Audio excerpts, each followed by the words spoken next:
Hello and welcome to Radio Free Nintendo. It is March 16th, 2023. I am James Jones. I'm joined today by Mr. Guillaume Veillette. Good evening. Mr. Greg Lay. Ahoy, ahoy, everyone. And this is episode 814. John is out again this week. We announced that last week. This one isn't a situation where I'm sending out a search party to go find him.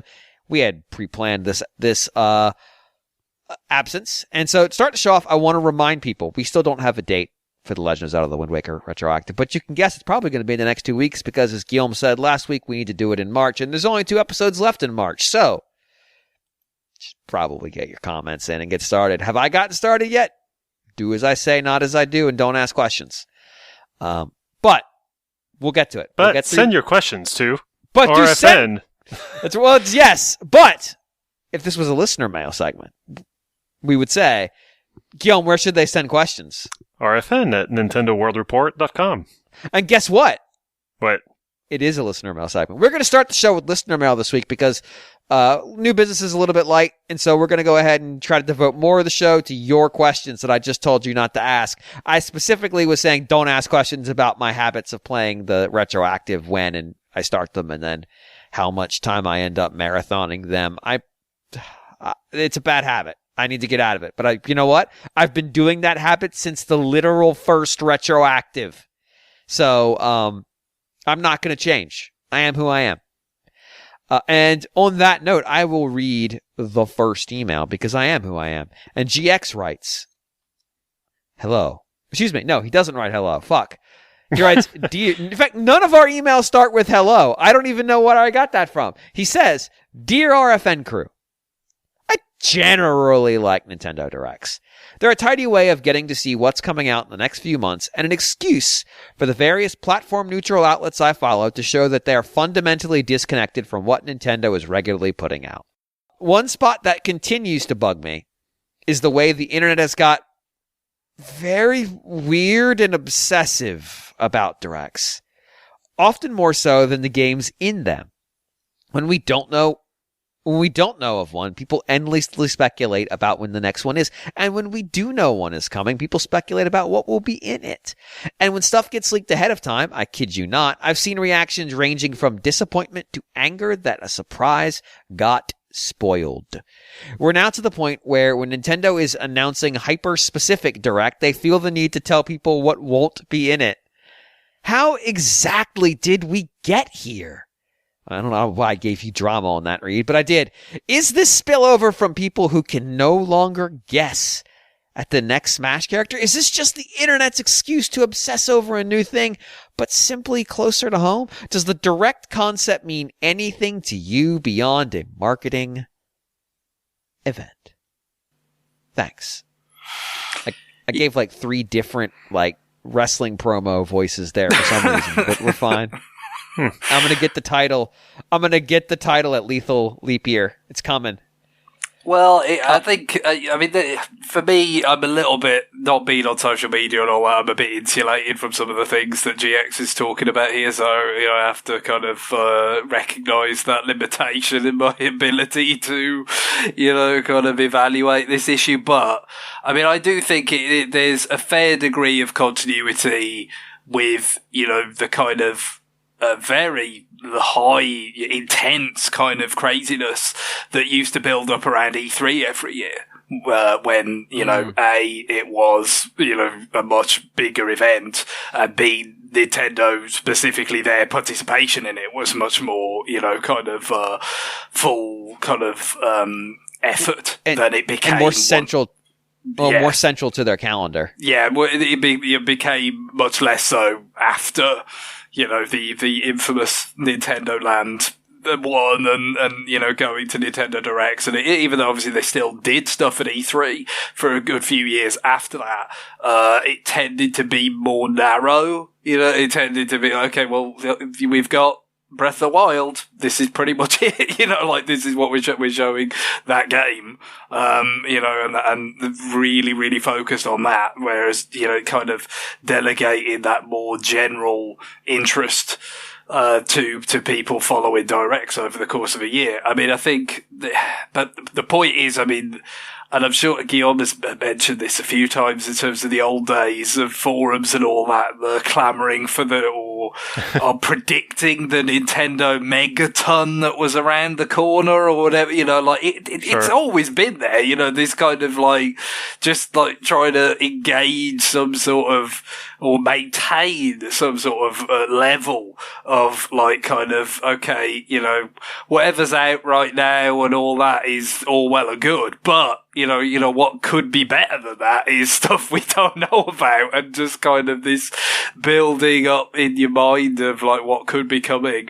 So I think it's just the latest iteration of that. And I think in some ways Nintendo Directs are kind of more suited to stoking those flames more, continuously, because obviously they happen more often than E3 did. I mean, you did have, other events in the calendar that could be big. I mean, obviously, if you go a long, long way back and you're really going into the earlier days of the internet and well before social media took a grip of things, but, Space World, was a thing once upon a time when Nintendo would have its own actual kind of show, at certain, times of their choosing to, demonstrate, new hardware a lot of the time.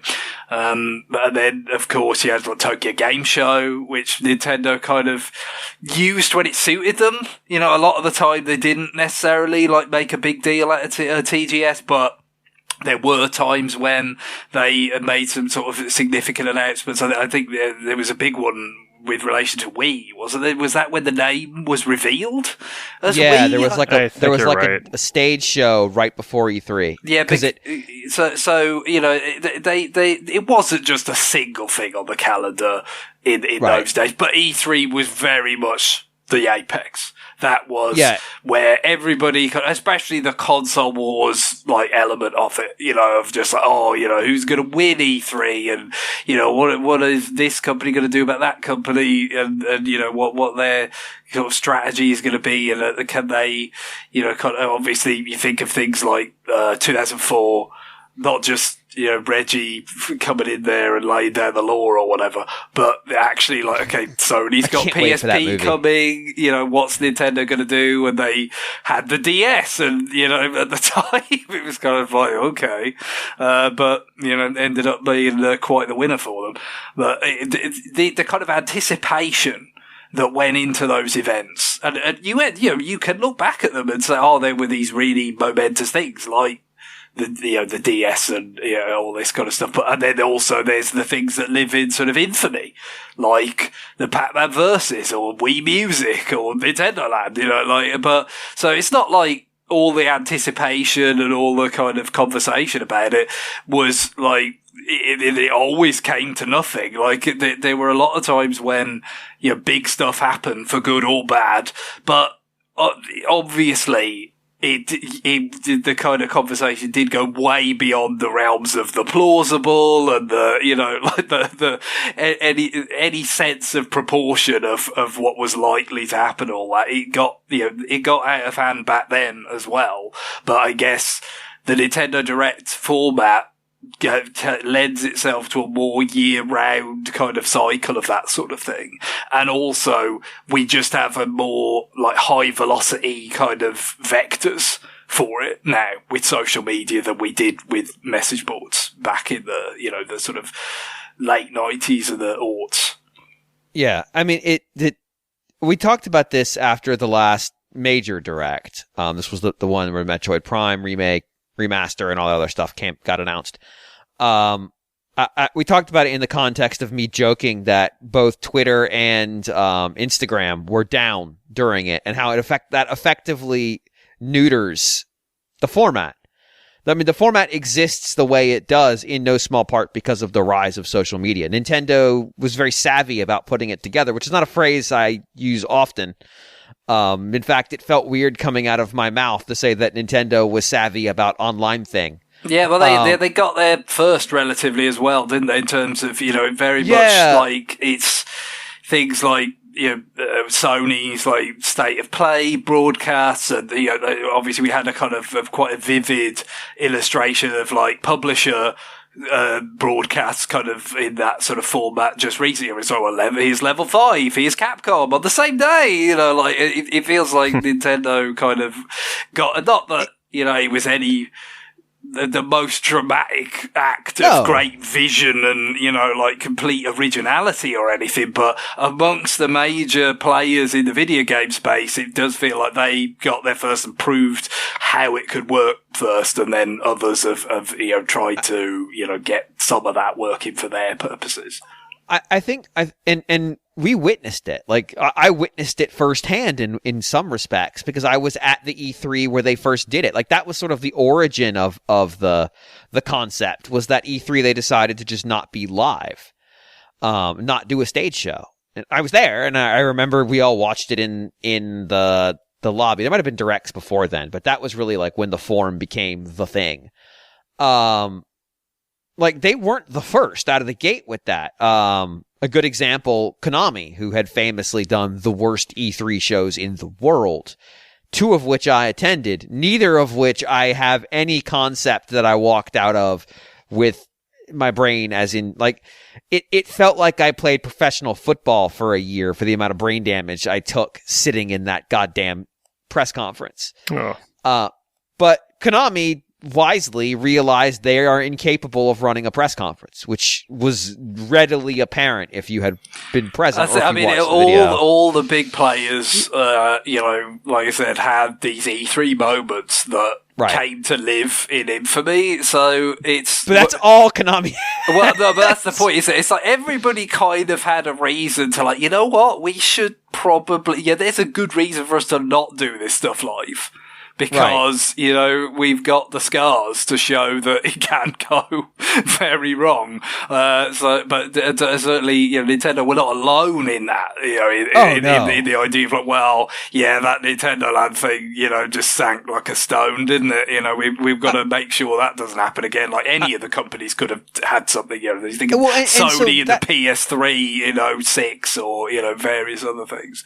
Well, so that's where I'm going though. So Konami wisely didn't do that after a couple years of just being the absolute, like, nuclear mushroom cloud of memes. Like they did pre-tape their E3 press conference, but the thing is, they're not important.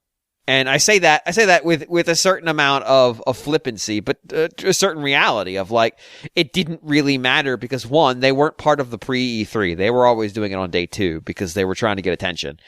And B, like, their shows very rarely produced news that was, like, massively earth-shattering. Big stuff got announced at TGS. They are a very Japanese company.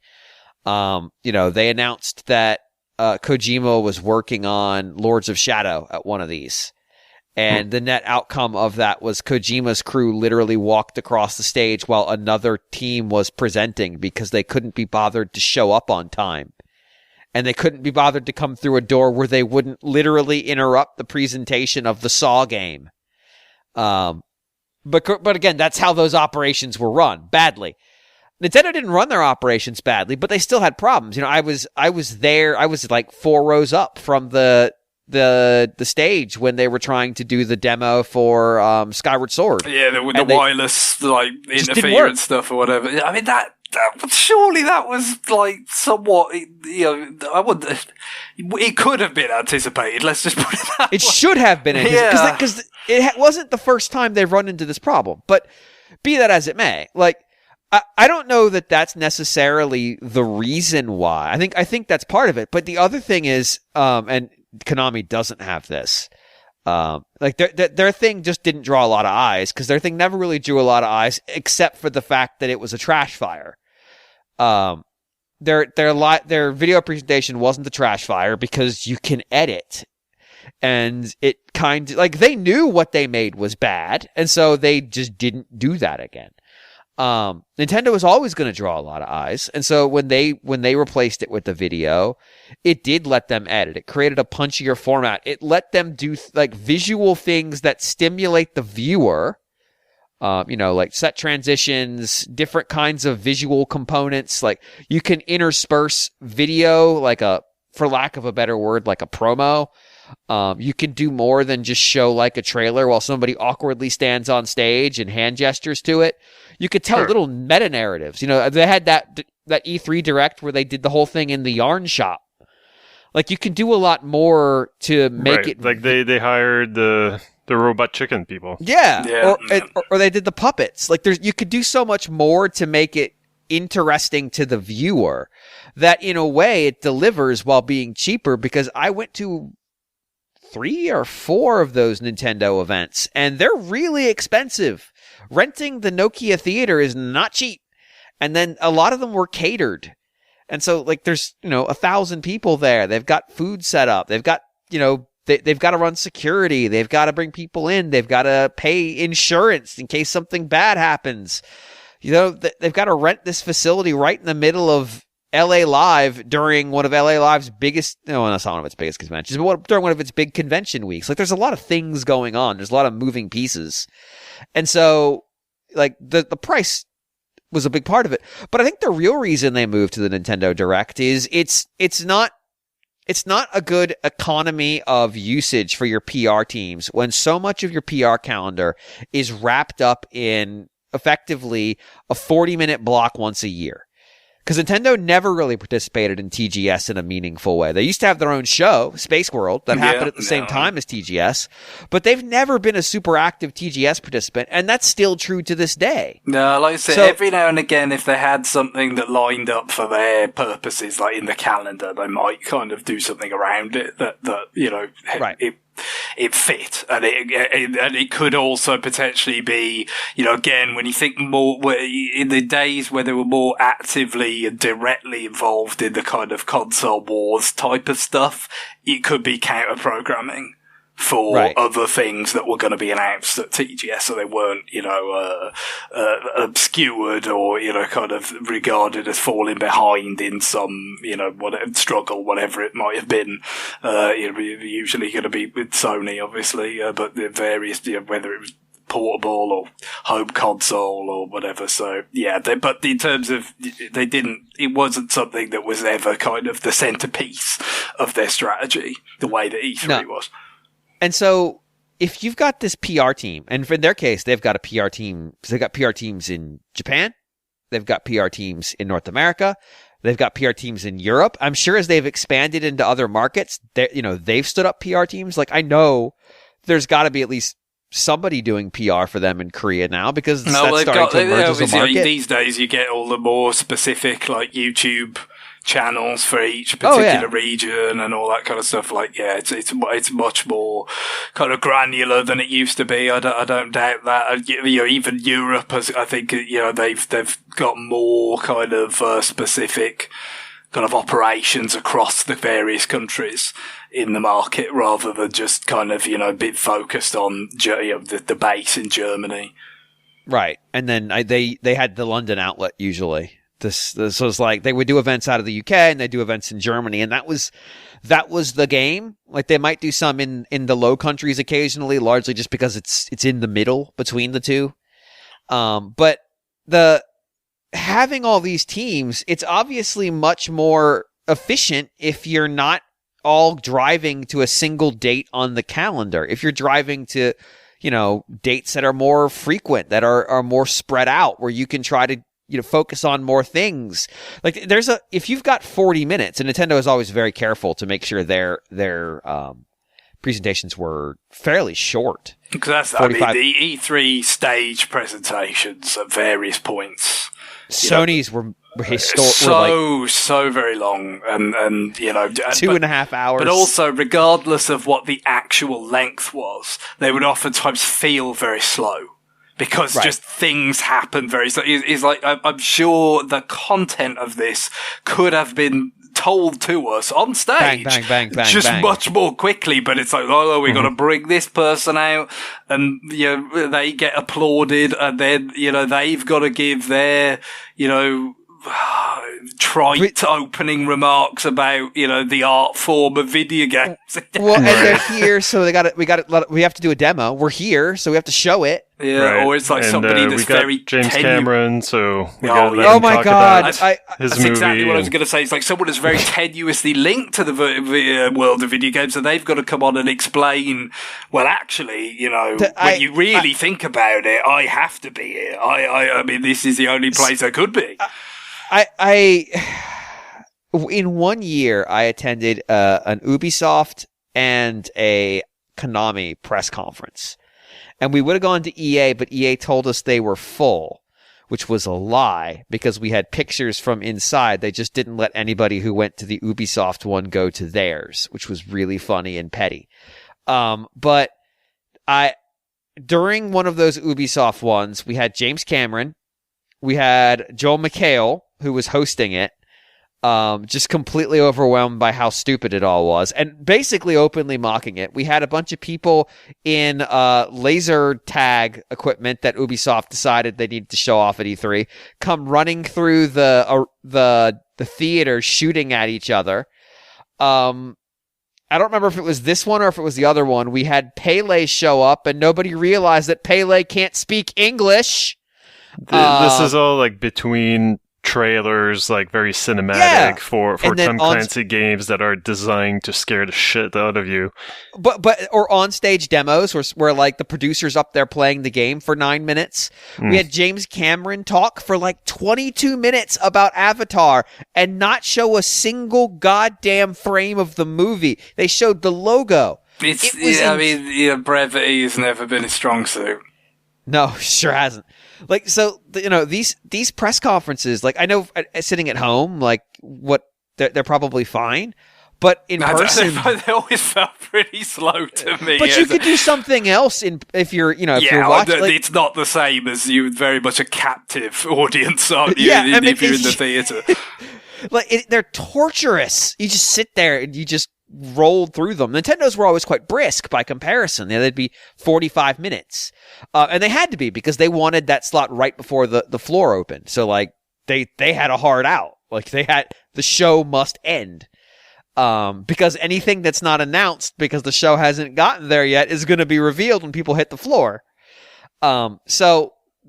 But even then, they can squeeze so much more into an edited package. So much more. No, exactly. But if you then say, like, what if my PR teams are constantly working towards new horizons, towards new presentations and edited packages, you can feature things that are lower down on what would never have been on the E3 stage because you can spend more time. Like, Advance Wars, for all of its, like, cursedness, would have never made an E3 presentation. Advance Wars 1 and 2, it had been in the press release. No, I mean, obviously some of this was kind of subject to whatever kind of overall strategic, like, priorities they were following at the time. But, right. You could think about, especially in the Wii era, of, like, so many cool games that got no play at E3 whatsoever, like Wario Shake It or Sin and Punishment 2, Punch Out, like, they all, like, I think got announced, like, at some, Wario was in the E3 press kit, but was, like, otherwise not mentioned. And then, like, Punch Out and Sin and Punishment 2 were, like, at a sort of Nintendo Japan event of a Japanese Nintendo event of some description, just a few years before they started doing Direct. So I forget exactly how what that tied into, if anything, really. But it was just like, have you been? It was almost like all the things that people felt were lacking at the last E3. Well, they were here. We could have talked about them, but we just didn't want to because, like you said, if you were putting all that stuff on stage, it would be ridiculously long. But the other part of it was that, they had a particular kind of audience in mind that they were speaking, they wanted to speak to, at E3 at that time, which was, the sort of people who air guitar. Yes. Yes. And climb. The mainstream kind of media, the not enthusiast press that they felt like was their conduit to, the customers that they made inroads with in the Wii and DS kind of generation. That was so they weren't really all that interested in, we've got kind of all these people that have been on message boards or whatever else, podcasts at that point, getting excited about what E3 could hold for them. We're not even going to talk to them. No. We're not, that's not what this is about. And then there'll be an event, however late, much later, here's a bunch of stuff that, actually, you might get a bit more excited about. And also Cosmic Walker that never came out. Yeah. And they used to have the developer roundtable that almost always was like, here's a game we haven't shown yet, because it wasn't one of those games they talk about. I mean, this story happened a long time ago now, so you might not know about it if you're listening to the show. But I was the first civilian to play Skyward Sword, because they had a demo kiosk set up in the theater, and we knew it was there. And so, like, we had positioned ourselves in a way that we could get to it first. And as a consequence of me being the first person in line, the general press, literally, an AP reporter literally comes up to me and takes my picture, and it was on the AP report for that game being announced, which meant that, like, my face was on, like, news press websites in, like, India, because it's the AP. And I just got, I can't remember the actual question I was asked, but I remember thinking this is very weird. And it was like, what does it mean that there's a new Zelda game out? And I believe my answer was something was this weird moment of like, are you fucking for real? I think my answer was just like, well, these are important games that don't come out very often, so it's interesting to see what new ideas they're going to try. Like, it's something really banal that I gave them like that. That's better than the one time I had a similar question to that. I'm sure I did mention this on the show once long ago, but I was in London, and so I thought, there's the Mario Galaxy like launch event, the first one, and they're actually going to have Charles Martinet there. At the Oxford Street game store, so it's like, I can actually see Charles Martin. I've never done that. I've not been to E3 or anything like that. So, but then you had to queue for a long time, and although I was very tired by the end of it. And somebody at some point asked me in the queue, like, "Oh yeah, is this your favourite game?" And I was just like, "I haven't played it yet, mate."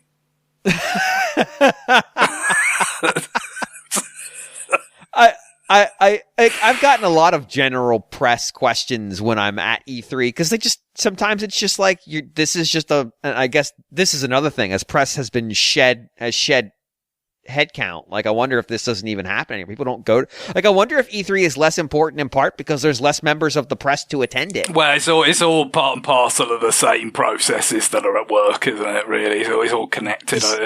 This efficiency.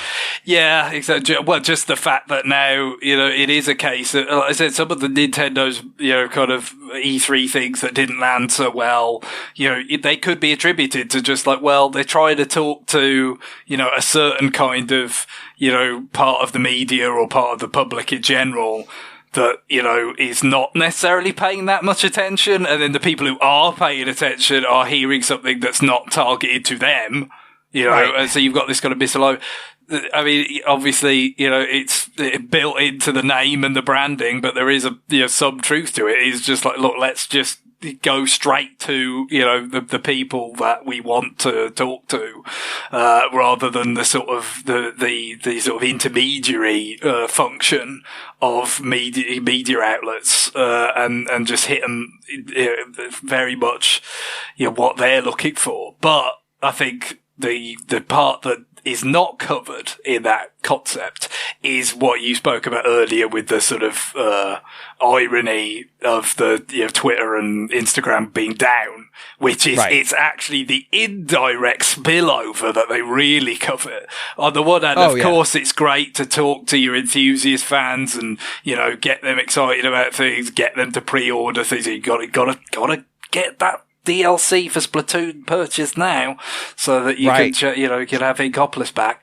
But also, it's like people that have are not enthusiasts, who are not dialed into the everyday comings and goings of Nintendo or video games in general. They just see this spike, presumably, about a topic and are like, okay, what's going on with that? And then, however sort of obliquely they absorb something about like, oh, well, something ostensibly exciting is happening in this area, so, and they hope it kind of sinks in somewhere and affects behavior somewhere down the line. But, that's their kind of, that's the new thing now, is at least you can have a specific intended audience that is going to be interested, and then it still has the capacity to have ripples beyond that. And that's, much works much more nicely than, you know, some of those kind of, you know, like I said, that kind of misalignment issue that they were running into as Wii went on. But obviously, some of that is just because of what, again, their strategic, you know, kind of imperatives at that time, which obviously when the bottom fell out with the Wii and DS, they had to kind of pivot away from. Anyway, you know, 3DS which obviously was much more successful than Wii U, but, you know, not as successful as DS. You showed you that, yeah, you know, like we've had to kind of pivot back to, you know, somewhat more of a kind of enthusiast, kind of market, to continue to sell software, but, you know, still always looking to expand who we can bring into our kind of enthusiast coalition, if you like. It's a little bit ironic, though, because wasn't the reaction at E3 when they showed off the 3DS one of the reasons stated for, like, the high price? Oh, yeah, people were like, oh, they could charge $200 for this. Like, so, I mean, I will tell you, I was there, and everybody was pretty... So remember, Avatar had come out.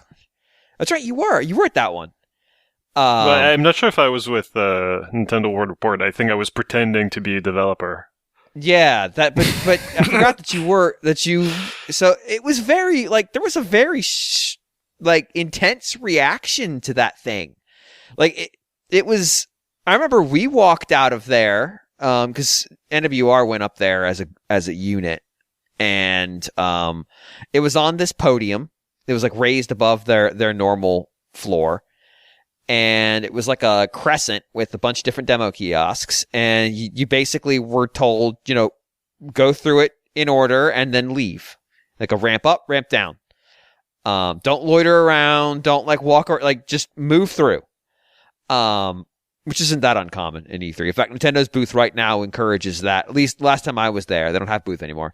Was that way too. It was like a maze. You had to kind of walk through a path. It was like a line at a amusement park, and like all the games were on the path. So basically, you hit all the units, but you just kind of had to cycle around. It was like really resplendent, and people didn't, you know, 3D TVs were just starting out, which of course that's kind of died off as a thing that people care about. But at the time, it was kind of a novel. Avatar had just come out, so 3D was getting kind of big in theaters. But the idea that you could just look at a screen and it be 3D. Yeah, it's the glasses-free element of right. it, but it would still had a stereoscopic effect that was like quite effective. It was good. Like, it wasn't just like, oh well, I don't have to wear glasses, but it doesn't really pop that much. It wouldn't have had the same effect. It was very holy shit. Like that was the thing. Like, it was just kind of unbelievable. But again, they were speaking to a much broader audience at that point. One, I don't think the press that used to get sent to E3 exists anymore. I think newsrooms have been cut back so much. Yeah, it does seem like that would be the sort of thing that would be, you know, pretty would have been pretty early on in the cutbacks. Oh yeah, like, yeah, that we could do without. We could live without those people. Even tech-focused outlets have cut back in that space. You better believe general reporting has done it. But the other thing is that, like, it's expensive, and travel budgets, like, that's another thing that got cut real bad. Sending somebody... LA is a really expensive city to travel to because it's pretty far from, you know, the 90% of the country. If you're not in Southern California, it's not close. And B, it's a fairly expensive place to do business. So, you know, sending people out there, a lot of AP pool reporters would have been used even then. But now, like, that feels like something the AP would have been cutting. Because it doesn't provide a ton of material value. But one thing we haven't really gotten to, though, is like, all right, so we understand what the weaknesses of the E3 format and why doing a direct might have some material bang-on effect of just general efficiency. You have your team working year-round towards these goalposts where they can dig deeper. Why does it resonate so violently with the audience that they become obsessed with not just one happening, but like, when's the next one happening? Oh yeah, well, absolutely. I mean, it is. I have to say, I've been, you know, kind of even I've been somewhat taken aback by how successful this strategy, has been over the years. I mean, because it's been more than 10 years now. You know what I mean? This is not like there's not really a novelty aspect to it now. I've got one important point, which, and you touched on it, and I kind of was there earlier, is that I have to make it clear. Like, people talk about social media is addictive. There are studies, like psychological studies, that confirm that yes, social media is addictive to use. Well, these directs inject fresh blood into the channel, and this already addictive channel, and it creates these feedback loops that just keep going, and they're fun to participate in. So, like, here's the thing. They're happening. You're absorbing them. You participate in them. You get the dopamine of doing so. You get to enjoy participating in a larger communal experience that perpetuates itself. And that's why things like having character art that people like to draw, like announcing a new character and then giving people, like, that's a really important thing. And I've been told this. I've also seen, like, anime directors talk about this. Like, the first few characters you want to show from your new product, you want artists to see them and instantly start drawing them. Maybe even in, we'll say, saucier positions than you intend to show them in, because that creates a feedback loop in social media. People like to see characters who have art drawn of them. It might seem weird, but that's free fucking marketing, bro. And it creates, like, by participating in that social media cycle, the conversation about these things that get announced gets perpetuated. It gets rolled. It keeps kind of refreshing itself as the commentariat, which used to just be the press, but it's now everybody participating in social media contributes to the trend. And as they do that, they then get that communal enjoyment of, like, seeing what other people are saying, popping off on their own jokes, making their own contributions, their own art, their own thoughts, like linking to stuff and seeing people react to that. Like, if I tweet something that I think is really cool, or something that's really funny, or something that makes me laugh. One, I know I have a really weird sense of humor, and I find things funny that most people don't. But when there are people who follow me on social media who also react to that thing, I get a buzz on it. And that seems stupid.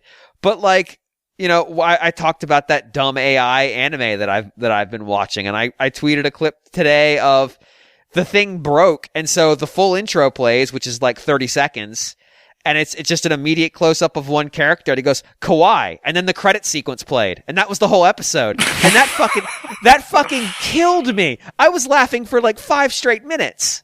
And, like, anybody who reacted to me tweeting that, I got like a little bit of a little bit of a buzz of, like, that stupid segment. Like, it's a joke that's so good a human must have written it, except one didn't, and that makes it way funnier. And then other people getting that paid off. It's the same thing with, like, if I tweet something real, like an observation I had, and other people key on that, and like, I get a buzz, I get engaged. I've been doing a podcast for over a decade. And people have been listening to me talk about this shit for a long time. I shouldn't get a buzz from somebody retweeting something I made, or a comment I made about a game or an observation I had, but I do. And so, like, it's such a perfect manifestation of what social media is good at, the direct format. And they were so far out in front that even though, like, Konami had started doing things ahead of time, they didn't do it in a way that could be encapsulated and could dominate the conversation. Because the other part that I didn't touch on the economy of your usage of your PR teams, is Nintendo never needed to get out of anybody's goddamn way at E3. They are an 800-pound gorilla. But if they drop it on a random Tuesday when nobody's talking, unlike E3 when everybody's talking, that social media cycle can keep bubbling for days, for weeks. It can just kind of go into, like, a low intensity churn. And, people will key on different things. They can engage on the Metroid Prime announcement for a while and then loop back around and be like, man, all that level 5 stuff was really wild, huh?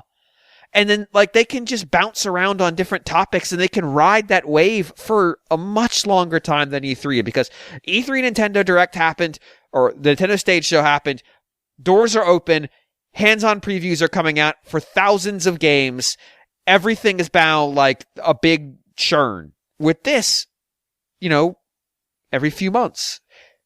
you get this dopamine hit. But that's the part that why people get all amped up.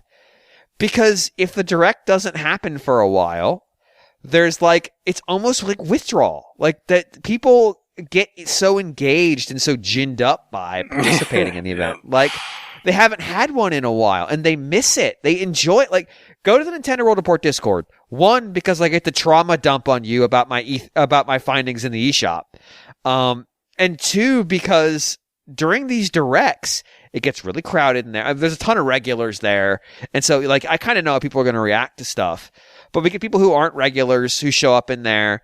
And there's a communal experience going on as they're reacting to it. Like, they'll negotiate and figure out which stream they're going to watch. Because, of course, the Twitch stream tends to be behind the YouTube stream because of the technology differences in the platforms. And they'll, like, come to consensus so people aren't reacting to things like 10 seconds before everybody else. Well, that ties into the part of the question about people getting angry that things got spoiled. Yeah! We're down to, literal seconds of synchronization that are required to avoid this. Like, part of it is people are having that communal experience, so it being spoiled denies them that. Yep, that's the point. Yeah, if you really want that part of it, then that would mess it up. Even if you don't consume the spoiler, it still breaks the community part of that. It's like there's a real genius to this format, and I don't know that they. I guarantee you they didn't plan all of it.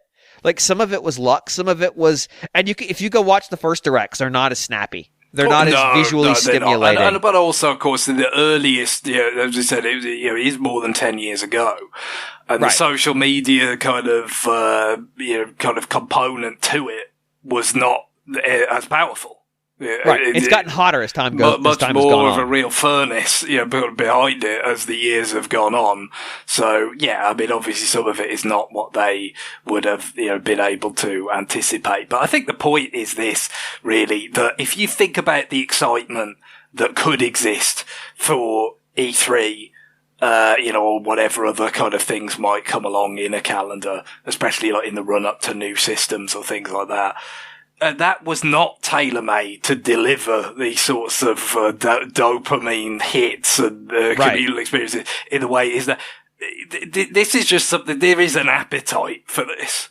There's always been there long before social media, long before Nintendo Directs. But, really, it wasn't getting served that well. You know what I mean? Like, the only thing you'd say with E3, because, in the E3 kind of era, they were more infrequent. You got more of that pent-up demand and the sort of, like, kind of lurid extremes that it took people's, like, expectations for, the megaton or whatever to get dropped as a result, because they had even longer to stew over these things than we're allowed today, frankly, because, everybody's got to keep, drip feeding some sort of information, some sort of hype, marketing, whatever, to kind of stay relevant. Whereas you did have the sort of bigger, like, fallow periods kind of back then. But the fact that you could maintain that level of, and it was probably like fewer people, more niche and just less shared, but it was there. It existed. And even with that highly imperfect sort of stage show and everything for feeding that beast, it was still there. So it's just like, this is just like, okay, now we're really doing it. We are actually really, kind of... We've weaponized it. Yeah, exactly. It's just... And of course, the thing is as well with the social media part of it is it gives Nintendo or whoever would be, the company in question, so much more granular, like, feedback and data and things to learn about, okay, what did hit in the way that we intended and what didn't, or what hit in a way we didn't intend. And that we can, kind of circle back around and maybe think about how to exploit that sort of thing in the future. It's just so much more rich and granular, and, they've got so many more ways of, like, making it more targeted now that, yes, it only makes it bigger. It only makes it, like, more, kind of prevalent. But this is just an appetite that people have. You know, it's like, it's a dumb Family Guy joke about how he's offered the choice of a boat or the mystery box. And it's like, well, boat's a boat, but the mystery box could be anything. It could even be a boat. You know, like, I do feel like that with Nintendo. It's like, we've got all this great stuff to play already that we haven't been playing because there's so much stuff. We can't play it all. And then it's like, you're wondering about what exciting thing they could anticipate next. Like, it could even be a remaster of a game you've already played. That's right. What if they announce Baten? Like, we had a 20-minute. What if they announce a Baten Kaitos remaster? And I'm getting excited, but at the same time, I'm saying, I don't have time to play that game. It's like, it does feel like that's the threshold that we've crossed here. But you know, as silly as it is, as kind of out of proportion as it is just the appetite for it is kind of undeniable. That's how we've got here. Is that it's something that people get things out of, and someone's going to give it to them. And you touched on it, the ability to get metrics from social media interactions. This is one of, and I'm not going to go too far down this road, so keep me in control here.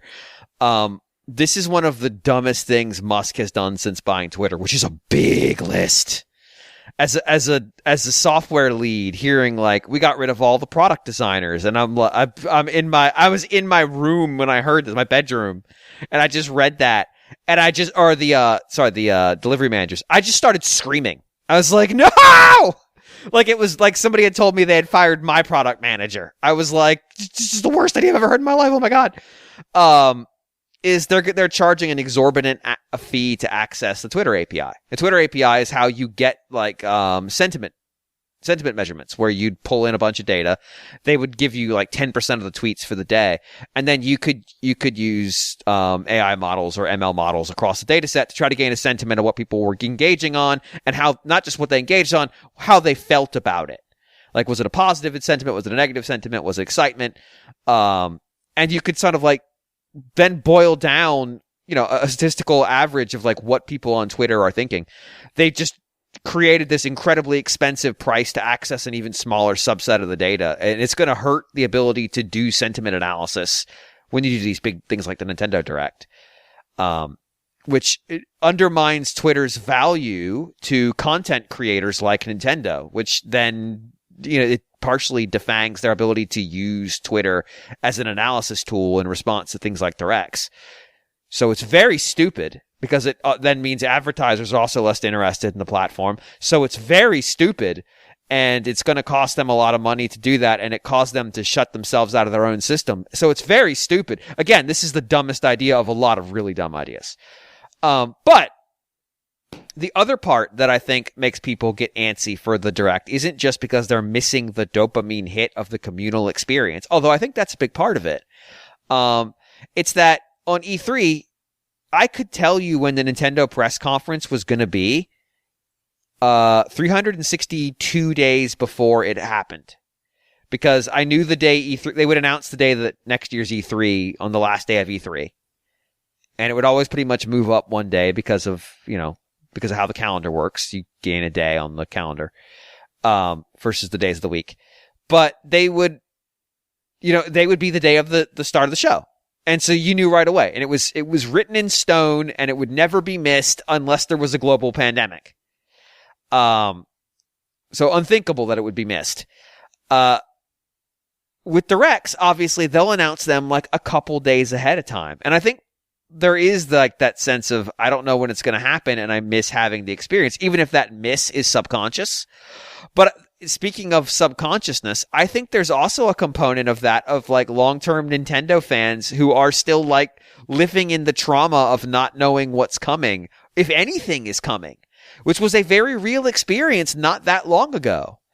And so there's a certain amount of just like knowing things are on the horizon. And I felt this. I felt this as the host of the show, as the person who coined the phrase, the summer of too hot for games, that I have confidence in the platform that I am playing or having to talk about will have content because a Direct happens. If there's been no Direct and the things they've talked about have come out now, then you start to wonder, like, is it coming? When's it coming? Is more coming? Metroid Prime 4, like, we haven't seen it. Zelda, Tears of the Kingdom, we haven't seen in a really long time. Yeah, where we had some big gaps on that, and obviously you had the infamous sort of desperation direct with the Wii U, where they just fired everything, every shot. Oh god, they that had. Xenoblade X trailer, Jesus! All that kind of stuff. So yeah, you've been through some lead times where it's less like, God, yeah, we just awash in games and all that kind of stuff. So I think that kind of and a lot of that was in the earlier days of the direct format. So it kind of might have made a lasting association for some people of like, no, this is what you've got to hold on to. If there's no direct, like there's no island to be seen, you're still stuck on the raft. I do think one other thing I want to touch on, real quick though, is that how much they've pioneered this form. Like I don't know that they really did, or if it was just they happened to be right place, right time, and they observed it. They definitely pioneered it for the console manufacturers. But the term they picked, direct, Greg, you touched on how apt it is, but I've been amused to see other publishers just appropriate the term wholesale. Oh yeah, that's true. And call their thing publisher name direct. To the point where it's so naked that it doesn't feel like it's trying to just steal the term and just sort of like pay off their cred. It just feels like they've effectively, I can't remember what the name for it is, when a brand name becomes the name for the generic, like Xerox. Jell-O. The Xerox, they've effectively just created that by accident. Like it wasn't a branding exercise. And so the name for one of these, like, hey, look, it's all fine as long as they don't do the hand gesture. If they do the hand gesture, then we've got a problem. Right. Like Sony can't do it for political reasons. Like they have to have their own branding, but other publishers just straight up call it whatever direct. And I think Nintendo's affiliated companies have been very smart to try to use that branding. Even when we're talking about the Mario movie, which, like, the idea of like, we have to say what's not going to be in it. There will be no games shown at this trailer direct. That's the thing. I mean, there definitely are those times, as was alluded to in the where it's like, this beast that they've created is so unruly that they have to rein it in. Set expectations. No Smash Brothers characters will be revealed in this. I do miss that. I genuinely do. It was kind of awful in its way, especially when you had complaints that like something that clearly with any kind of reasonable amount of thought would not have like news of Smash Brothers characters in it, but people would still complain about like they've been seriously wronged. But I do miss that we've just settled into this age where it feels like it could be a very long time before we have any new Smash Brothers characters of any description. Yes. I do kind of miss it. I remember there was an indie direct and they had to include that in there. And I remember people, so I've talked about this. I think I even wrote an article about it. I did. Yeah, I did write an article about it. A very serious editorial, where I basically just chronicled what people were responding to a Nintendo Direct announcement tweet. And just how completely insane it was. And because people have spent all that time hyping up in their head, what's the next thing? And so you're right. They've created the beast, and occasionally they have to feed it. But if they don't, it gets ravenous. So in this indie direct, they had to say there will be no Smash characters announced in the indie direct. In the indie direct. And I mean, we've had a similar thing, isn't it? Like with Silk, doesn't Silk Song like kind of keep getting brought up when it's like it wasn't covered in an indie direct in the first place, but people always expect it to show up in an indie direct now for some reason. So every direct, there will be people posting Silk Song. Silk Song when? Why are we not talking about? Why did we talk about Silk Song? Point, I assume it's a big assumption, I know, but like people started being facetious about it. Like, they didn't even give a shit when it's like, oh no. It's looped around to meme status. Yeah. But it and that's part of it too, though, because like I said, this whole thing is fed by social media, so the memes are part of it. So the fact that Silk Song, like people asking for Silk Song, not getting Silk Song, has become the Silk Song meme. And so people will just post an image of the knight from Hollow Knight wearing the clown wig, which is one of the items you can find, sitting on a bench, and they'll just put like the text, "Me expecting Silksong in this direct." It's like, yo, you're right, it is. That's who you are. And of course, it's a joke at that point. But that's the other part, is that it becomes this like almost meta culture.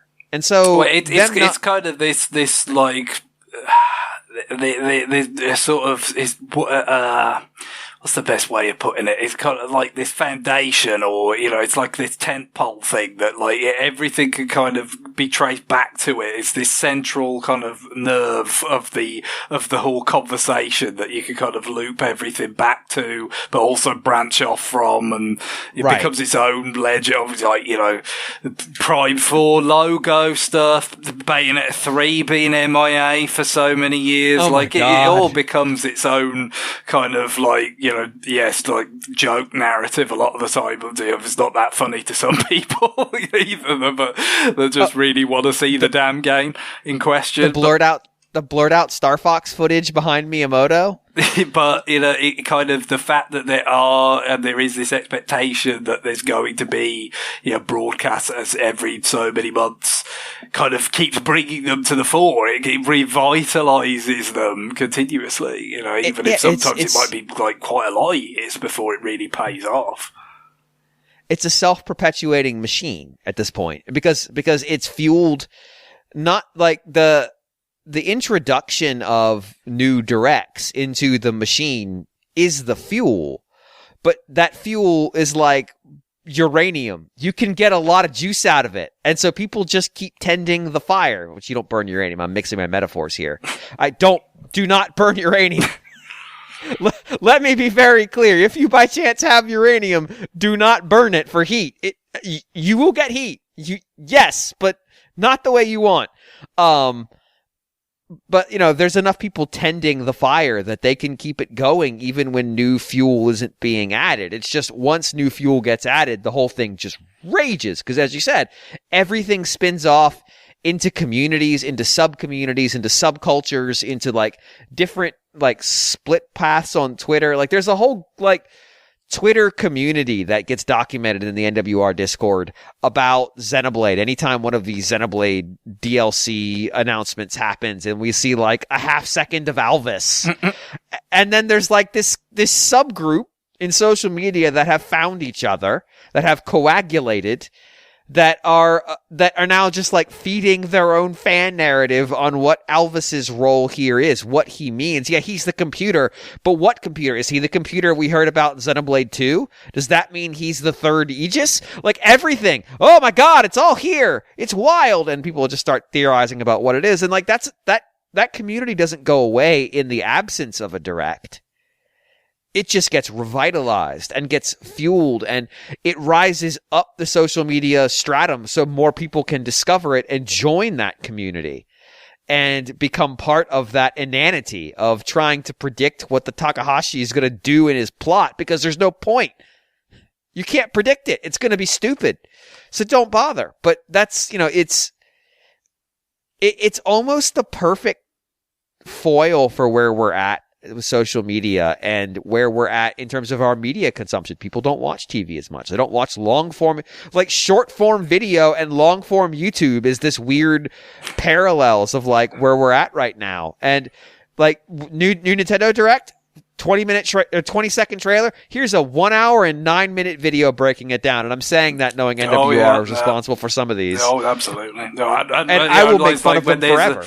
When there's a direct itself, it's like you said, it's usually it's going to be like 40 minutes. That's quite a long one for them, right? And then we'll take 3 hours going through it on here. It's just that's the way it is.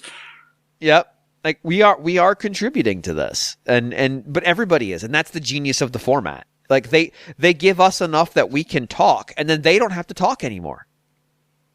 No, you can essentially outsource it to some extent. Right.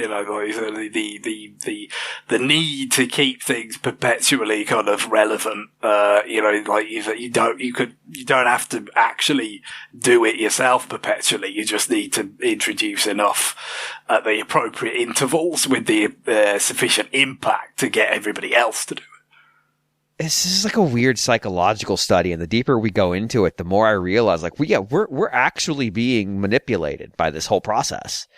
And it's not that surprising. Like, I mean, ultimately, that's what marketing is. If you really want to be like super cynical, yeah. But I mean, in a sense, marketing is about manipulating you into buying a thing. The direct format is about manipulating you into being excited, because a lot of times they're showing things you can't buy yet. Yeah, but it's obviously it's the correlation there that between excitement and purchase decisions that it's not absolute, because a lot of people could be desperately excited about things, but they can't afford them because there's a lot of pressures on people's budgets these days, especially, but just in general.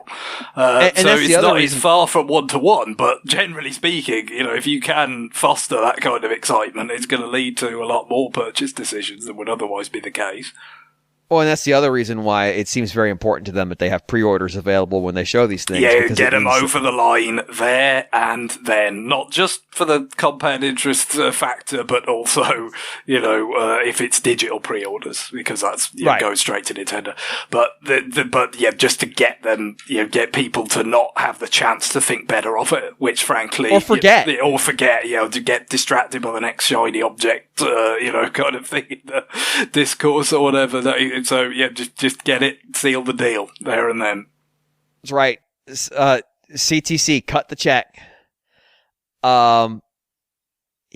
Any other I didn't plan to spend an hour on this one, but I think it's kind of relevant. And in we've touched on a lot of this stuff in the past, but I don't know that we've ever really deep dove on like why it all comes together the way it does. Yeah, I mean, I think we have talked about it a fair bit. Like, even like while I've talked about I think we touched on this a little bit recently, but when we did the Ocarina of Time 10th anniversary episode, and I was talking about the excitement in the run up to the Ocarina of Time.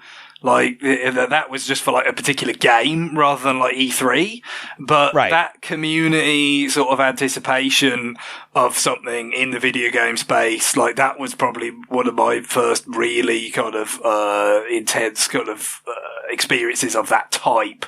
Before that, it was mostly just like, you go to like Mario 64, which was similarly anticipated, but it was much more of a just reading magazines type of thing at that point. But for me, because I just wasn't that online until, a bit sort of a little bit more into the 90s by the time I kind of was more experiencing online stuff. But that you could trace for me all the way back to that of just like, there's, you're being excited about a video game thing, whatever it might be, whether it's something specific that you know about or, the general, the mystery box, it could be anything. But the enhancement of that by, okay, well, what are other people thinking about it? Well, how are they excited about it? What are the things specifically that they want to see from this thing? And that it does deepen and sort of enrich that experience. This sort of mutual reinforcement of the kind of importance of the thing in question. The fact that it is worth being excited about, that it's worth thinking about at all, is kind of, elevated by the fact that there's other people that have their own, world of ideas and thoughts about something. It goes all the way back to that, for me in the 90s. And this is kind of the turbocharged, like way faster, modern, kind of vehicle for that kind of experience. So even if I'm relatively removed from the front lines of it, and yes, I'd certainly at my age have the, kind of mind that's predisposed to see the, the kind of, just the kind of corporate maneuvering of it for what it is in many respects. It does still, mean something to me in the words of the question, to an extent, because it's like, well, it has such a role in kind of driving the conversation around Nintendo stuff that you do still very enthusiastically consume, that it will get back to me. So and that does kind of, drive somewhat like, well, what am I interested in playing, or what order will I purchase, you know what I mean? Like, do you play this thing first or that thing first, when there's a lot of things to pick? And sometimes the discussion about stuff might influence you on that kind of thing. You know, I mean, certainly, you know, this goes back to the zeitgeist stuff, but, you know, like, I think it was much more a feeling of like you wanted to play Animal Crossing at the same time that everybody else was playing Animal Crossing, because it was going to be a richer experience for it. You know, right. So even if you're not like hardwired into this stuff and living it every day, it has an effect on you, and it is goes beyond just like, okay, yeah, this thing will be available on this date for this price, and I'll bear that in mind. And there's been this move as we've progressed from asynchronous to synchronous. Like, you can go back and find listservs, which I'm not even going to explain what a listserv is. Like, look, listservs before my time, to be fair, but you could find listserv conversations about NES games, like, which is wild to think about. But that's all very asynchronous. And then message boards are also fairly asynchronous. I post a message, and then somebody later responds to it, and then I respond to them. It's not a chat. You had chat rooms and stuff too, but those are a little bit different. Social media is more synchronous because everything's constantly being pushed down the timeline. So the responses come quicker, or they're refreshed. Then you have Reddit, which has an entire system of refreshing content to move it back up to the top. And you have now you've got things like Discord servers that specialize in certain games that are very immediate. They're very about conversation in the moment. And so that feedback loop of like, I'm excited about this thing, has also become very, very much more instantaneous, much more rapid fire, much more like in the moment now, something I'm doing, rather I post and come back later, which means it can take up more of your time because the response comes so much more quickly. Yeah, there's a lot of like psychology and the advancement of technology and how that's contributed to this format. How marketing trends have changed. We haven't really touched on that, but there's a bunch of stuff I could do, but I don't want to go down that road right now.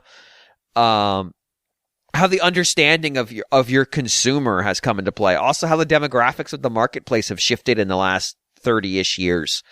How people have died and people have gotten old and have collected money. Who has money? Who's making purchases right now?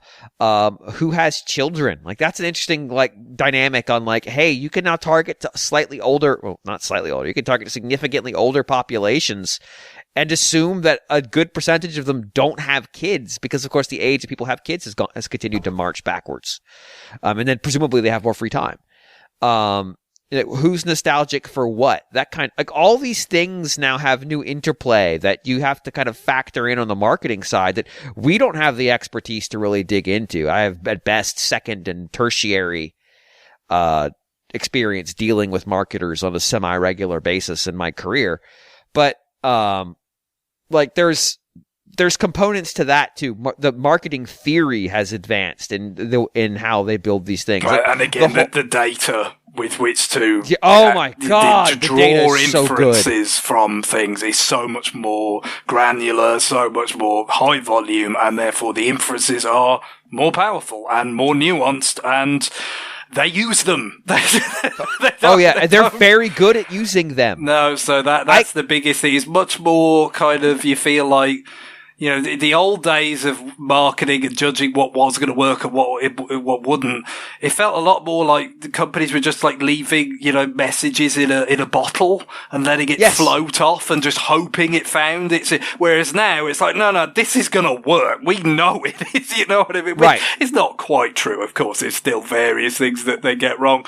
Inevitably, there's random components and nothing's perfect and all this. But it's so much more targeted. It's so much more guided. It's so much more underpinned by some kind of data, some kind of rigorous modelling, some sort of approach that it has an analytic component to it that it ever used to be. So it's an entirely different world.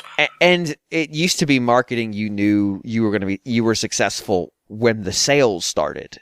Now if you interact with some of the content, I don't work on the front end. I work on back end systems. But if you interact with our content, we know what you did. Like, we know how you interact. We know how long you looked at it. We know how long your mouse hovered over a button. We know if you decided, if you bookmarked it, unbookmarked it, rebookmarked it, unbookmarked it again. We know if you scrolled down past something, scrolled back, sat there for a while, scrolled down some more. We know if you came back to something 5, 6, 7, 8, 9 times, and we have metrics on what that means. We have so much data and we have so much information about customers, and we've learned so much, and we're not alone on this. Like, this is standard shit. That we know, like, that pattern you're doing, you're not alone. This is human, like, this is basic human psychology, how you're thinking about a purchase and how, like, you're coming back around to it. You're kind of like, like, there's something about it you're not 100% sold on. Maybe you don't want to spend that much money. Maybe you think there's something better. Maybe you're just indecisive. You're just generally indecisive. And, like, we can tell all that from the interactions, like how you interact with the thing. I'm not giving away any secrets because I'm not actually basing it on stuff that we do. This is like stuff that I read out of Amazon white papers, because I read that shit because it's my job. Amazon famously once experimented with pre-shipping stuff to staging sites when they knew you were going to buy it based on how you interacted with it. Because, you know, Amazon has, like, the big warehouses, then they have, like, the fulfillment centers. They would pre-ship things to fulfillment centers because they knew people were going to want to buy it, and that would mean they could get it to you a day sooner. And they realized that being able to tell you can have this tomorrow increases the odds you're going to buy it. Would you watch that version of Minority Report? Yeah, I would, because it'd be fucking interesting. I'd learn a lot. Just Tom Cruise I didn't even order this from Amazon yet. Still, I would have done that, wouldn't I? Yeah. We knew you were going to order a vacuum. Damn it. Yeah, all this kind of data is how basically Sony knew that they had a hit on their hands with Morbius before they even released it. Well, so it's funny though, because you can absolutely... Also, they could not discern what was a disingenuous attempt. And that's the thing, like, you have to have smart people at the hands of the data set, because you can make data say whatever you want. Yeah. It's a question of, proper like, contextualization and yeah, like, yes, Morbius got memed, and it probably did better than it had any right to do on the second run because people went for the meme. But, like, what should have tipped them off was that the joke about Morbius was people got really excited about things that don't happen in Morbius. Like that was the whole joke. The joke was that nobody had seen Morbius, so you could make up any shit you wanted and say it was your favorite part. And so, like, the idea that people were saying my favorite part was when he said, "I'm about to morb." It's like, obviously he doesn't say that in a real movie written by human beings. Well, he might say it in the next movie written by AI. He will definitely. If they made it Morbius 2, he would definitely say it. Don't forget, X-Men 3 features Vinnie Jones saying the words "I'm the Juggernaut, bitch." They can never leave well enough alone with this sort of thing. It will feature, and it will be very much past its sell-by date by then, but it will still happen. But it's like, that's why... Like, just having access to this data isn't enough. Now, granted, I want to make it clear for anybody at home, Sony Pictures has a long history of doing very stupid things. How could you possibly know this, though, James? I mean, surely, you're not privy to their private, like, communications or anything. Like, what if he did extreme exercising, like mud running, and he would snow big, because it is no big for him. Getting in Spider-Man's Insta Circle would be major street cred. It's the worst email I've ever read. I've never been so mad reading an email. And you've been the host of this for how many years? It's true. That's the worst part. Thanks, North Korea. There's a phrase you don't get to say very often. North Korea is directly responsible for the worst email I've ever read.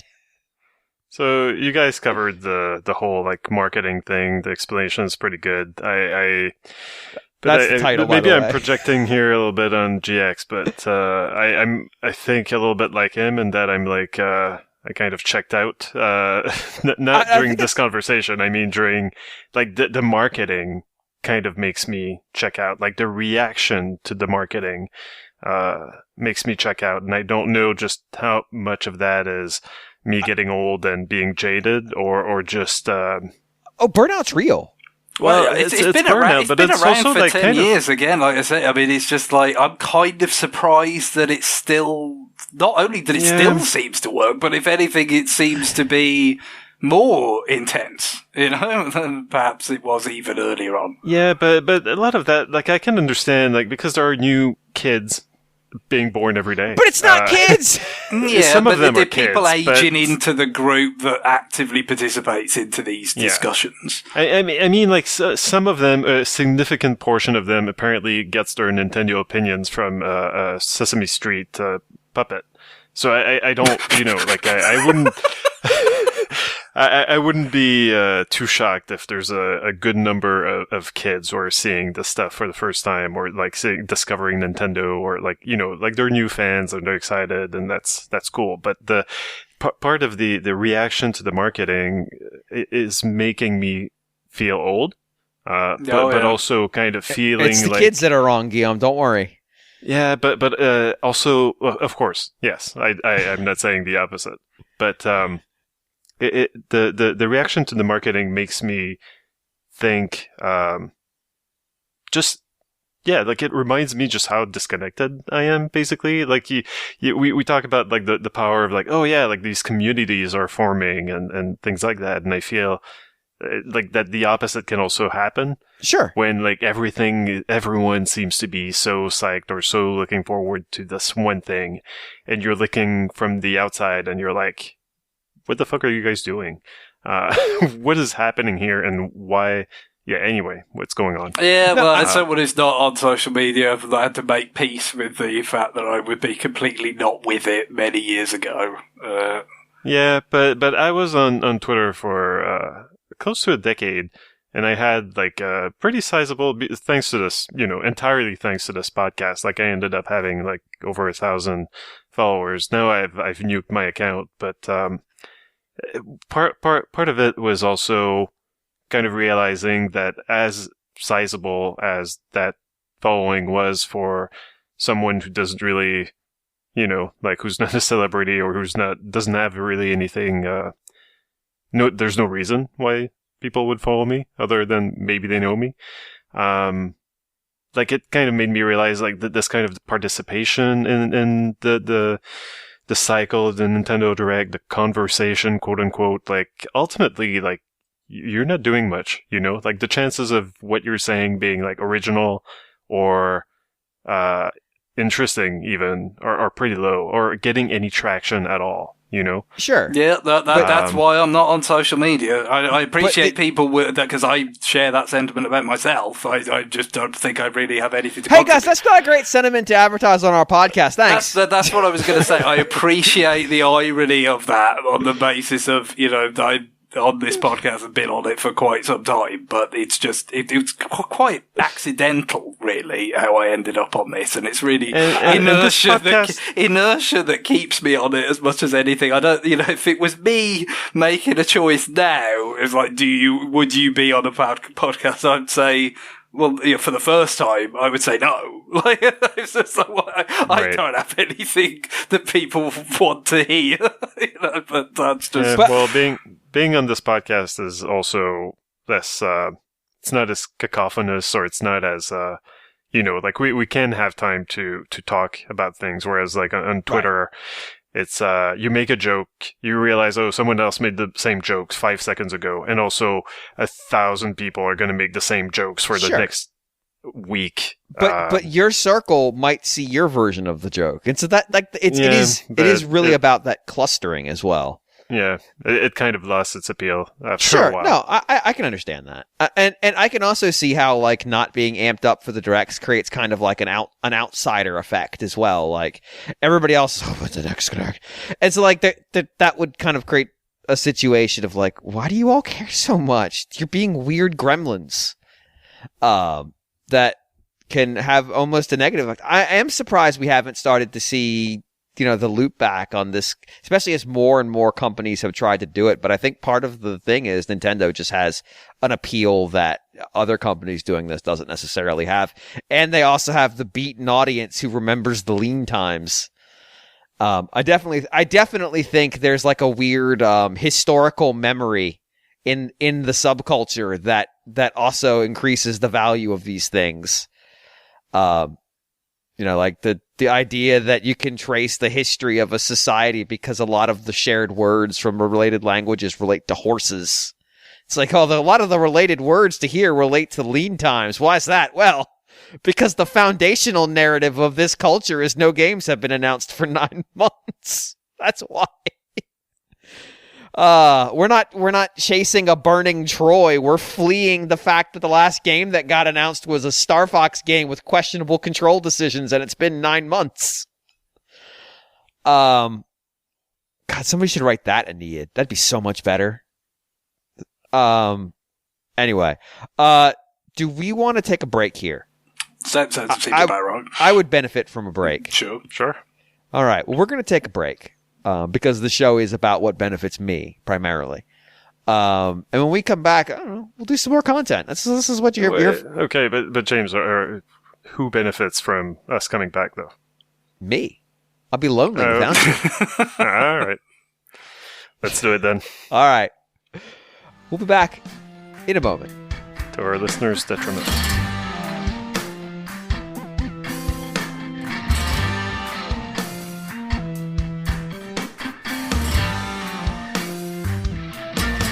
We are back. And we're not going to do listener mail. We did listener mail in the previous segment. We went long on that one. We plan to do a few more. We'll try to make it up to it next time. But emails, as we said before, go to rfn@nintendoworldreport.com. We kind of did a rushed sign off because I think we were all dumbfounded. We spent an hour and 20 minutes on the psychology of Nintendo Directs and how technology and marketing theory have advanced to the point that you are being manipulated. And now we're going to manipulate you into potentially buying some new games with new business brought to you by our friends and sponsors that we don't have any sponsors.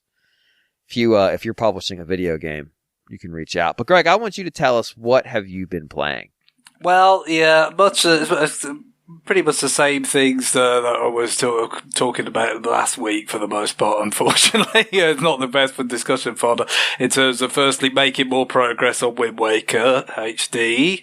Yes. We won't be talking about now, obviously, but I did need to up the pace, and I have. I'm getting into the back half of the game now, so it should be. I'm not absolutely confident I'll be able to finish it before the month's out, but I should be able to get close at least, so that's good. But also, Doom Eternal, I'm very close to the end of that now. The Metroid Fusion, I finished that. That was, very enjoyable. Kind of whetted the appetite a little bit for, perhaps a replay of Metroid Dread sometime in the not too distant future. 'Cause that was, 18 months ago or so, wasn't it now, that I played that the first time, and I've not played it on the new model, the OLED Switch. It would be kind of nice to see what it looks like on there, even though it came out alongside that, right, originally. Right. But, I didn't have one until last year with Splatoon, so, yeah, but that kind of, because it is a very direct follow-up in a lot of ways, despite the, many, many years in between. So, it'd be kind of cool to give that a go again in light of a more recent experience of Fusion. And of course, we finally did get some more non-expansion pack games just yesterday, was it? Yeah, it was yesterday.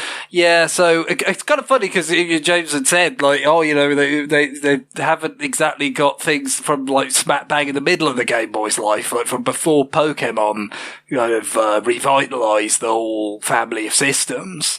Kirby's Dream Land 2 is exactly that, right? It's like 95. I mean, so it's, because the original was the 92, and then of course, you had a Kirby's Adventure on NES after that. So, they came back to Game Boy to do Dreamland 2, and it folds in, quite a few of the advancements, the more kind of complex elements, like the copy abilities and things of Kirby's Adventure, but also you get the animal buddies as well. So I don't think I'd say I like it as much as Kirby's Adventure, but it brings the Game Boy Kirby kind of games up much closer to that kind of Kirby's Adventure standard, I think, the second one. So nice to see that get here so quickly. But you also had Xevious. I was kind of surprised that Xevious wasn't already there, I've got to say, because it was one of the things I've been doing the past couple of weeks is trying to get everything squared away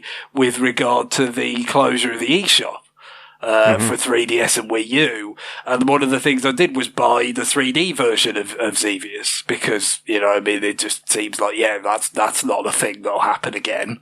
The stereoscopic 3D versions of classic games. I got the Kirby's Adventure. Speaking of that, I picked that up. I mean, I had some of them from before, like Kid Icarus and Excite Bike, but there were a few I was missing. I thought, well, I'll pretty much get, as many of those as I can get my hands on, really. Because again, it's like I know there's a kind of something of a cycle with like 3D being a thing and being popular. I'm sure it will come around again, but I don't know whether it'll come around, in that way for those sorts of games. So yeah, the only one I've not been moved to get is Urban Champion because that was just a baffling choice in the first place. Because you weren't here when we did it as a joke. Yes, indeed. But so I was kind of when I was getting that, I was thinking like, oh well, this is probably on Switch Online, like the Famicom version or whatever for Xevious, but I'll get the 3D version because that's different, that's unique. But no, it's only here now. But it's one of those things that obviously was much bigger deal in Japan seemingly than it was elsewhere because I think mainly it arrived sooner in Japan. It was a bigger deal in the arcade and then it made it to Famicom more quickly. And that was kind of one of the games, that people could, really enjoy. Not nearly the arcade perfect, but, a respectable sort of, approximation of a popular arcade game on their Famicoms.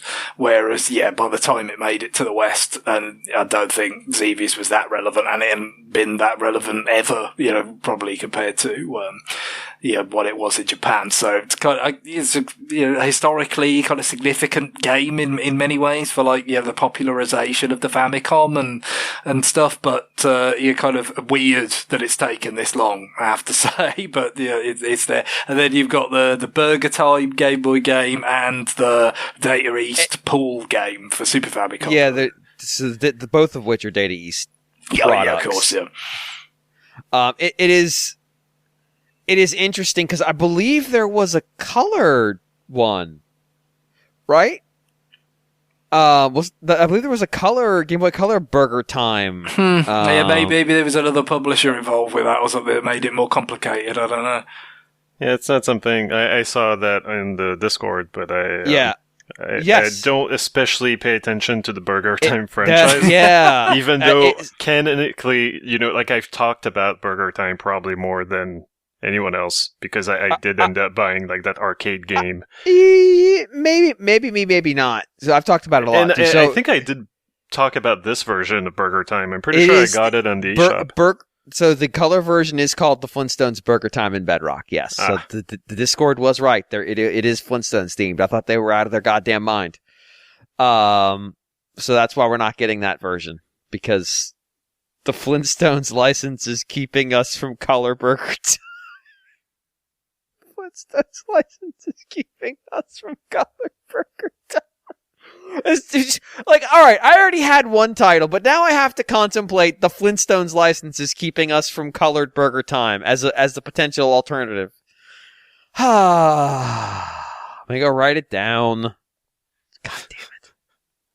Like, there is a certain degree that, like, I feel like these things are almost creating scenarios that we have to contemplate that we weren't prepared for. Like this.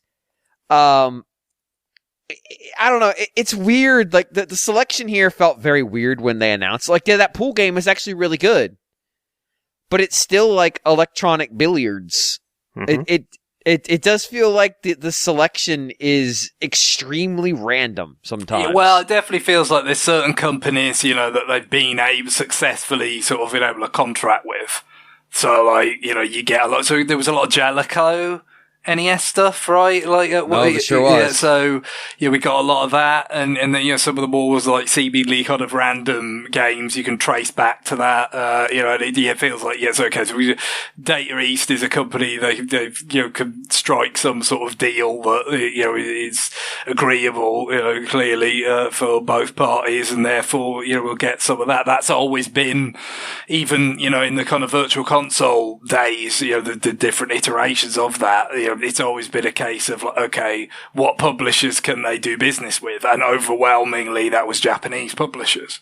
And so, you know, you had a lot of, you know, a lot of significant kind of NES, Super NES games, Genesis games, whatever it might be, where you know, big sort of sections of the libraries of those systems as they existed originally were just like not going to happen, because they weren't really kind of getting involved with those sorts of companies. But I mean, they've done a bit more branching out, I feel like here. You know, we've had some kind of Western games and stuff, but, you know, in some cases, I'm trying to think what that one quite curious, was there like an EA game or something that was quite a curious addition? I forget. Not the Wizard, but similarly. Yes. God damn it. Yeah, it's like a kind of theme to it or something, yeah, but so they've managed to get a bit outside, you know, some of the most familiar sort of boxes, but what it will mean is that, yeah, you know, once they've kind of opened a door, you know, you'll get more of that stuff coming through, so, yeah, Data East definitely play. I think I saw on the title screen of the pool game that it was developed by Iguana. You know, who ended up doing Turok. Oh my god! And then quite a few of the people that ended up being on you know, Retro and stuff because the geography involved and everything in Texas. Yeah, because Iguana was like one of the N64 Dream Team. Yeah, the Dream Team. Oh, sure, they sure were. Before they ended up being less of a dream team and putting out a bunch of crap, and then becoming part of a company that ultimately became super important. Yeah, so direct through line from you know, the Side Pocket to Metro Prime Remastered. Side Pocket is a well respected version of Billiards on Super Nintendo. It's just a very odd inclusion. Because you'd think, like, there's got to be something that they could have gotten a hold of that's more important, but the answer is apparently no. No, there isn't. I know what game you're talking about with the EA one. I just can't find it. It was just really frustrating. Right. Because it was on the NES. Yeah, like, we've talked about it on the show. John and I made fun of it because it's so bad. It's isometric. Yeah.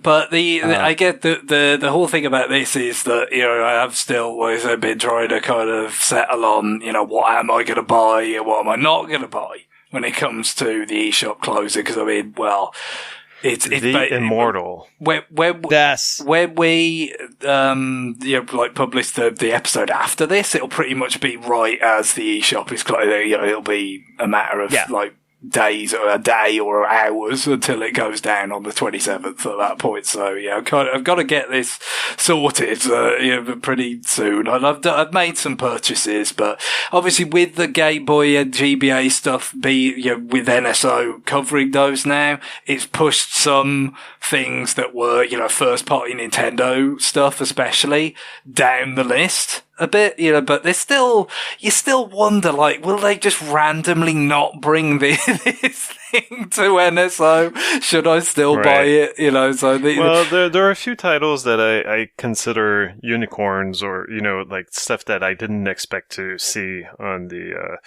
Game Boy, the 3DS eShop that I ended up getting. Like just, you know, like I had to get Tetris, right?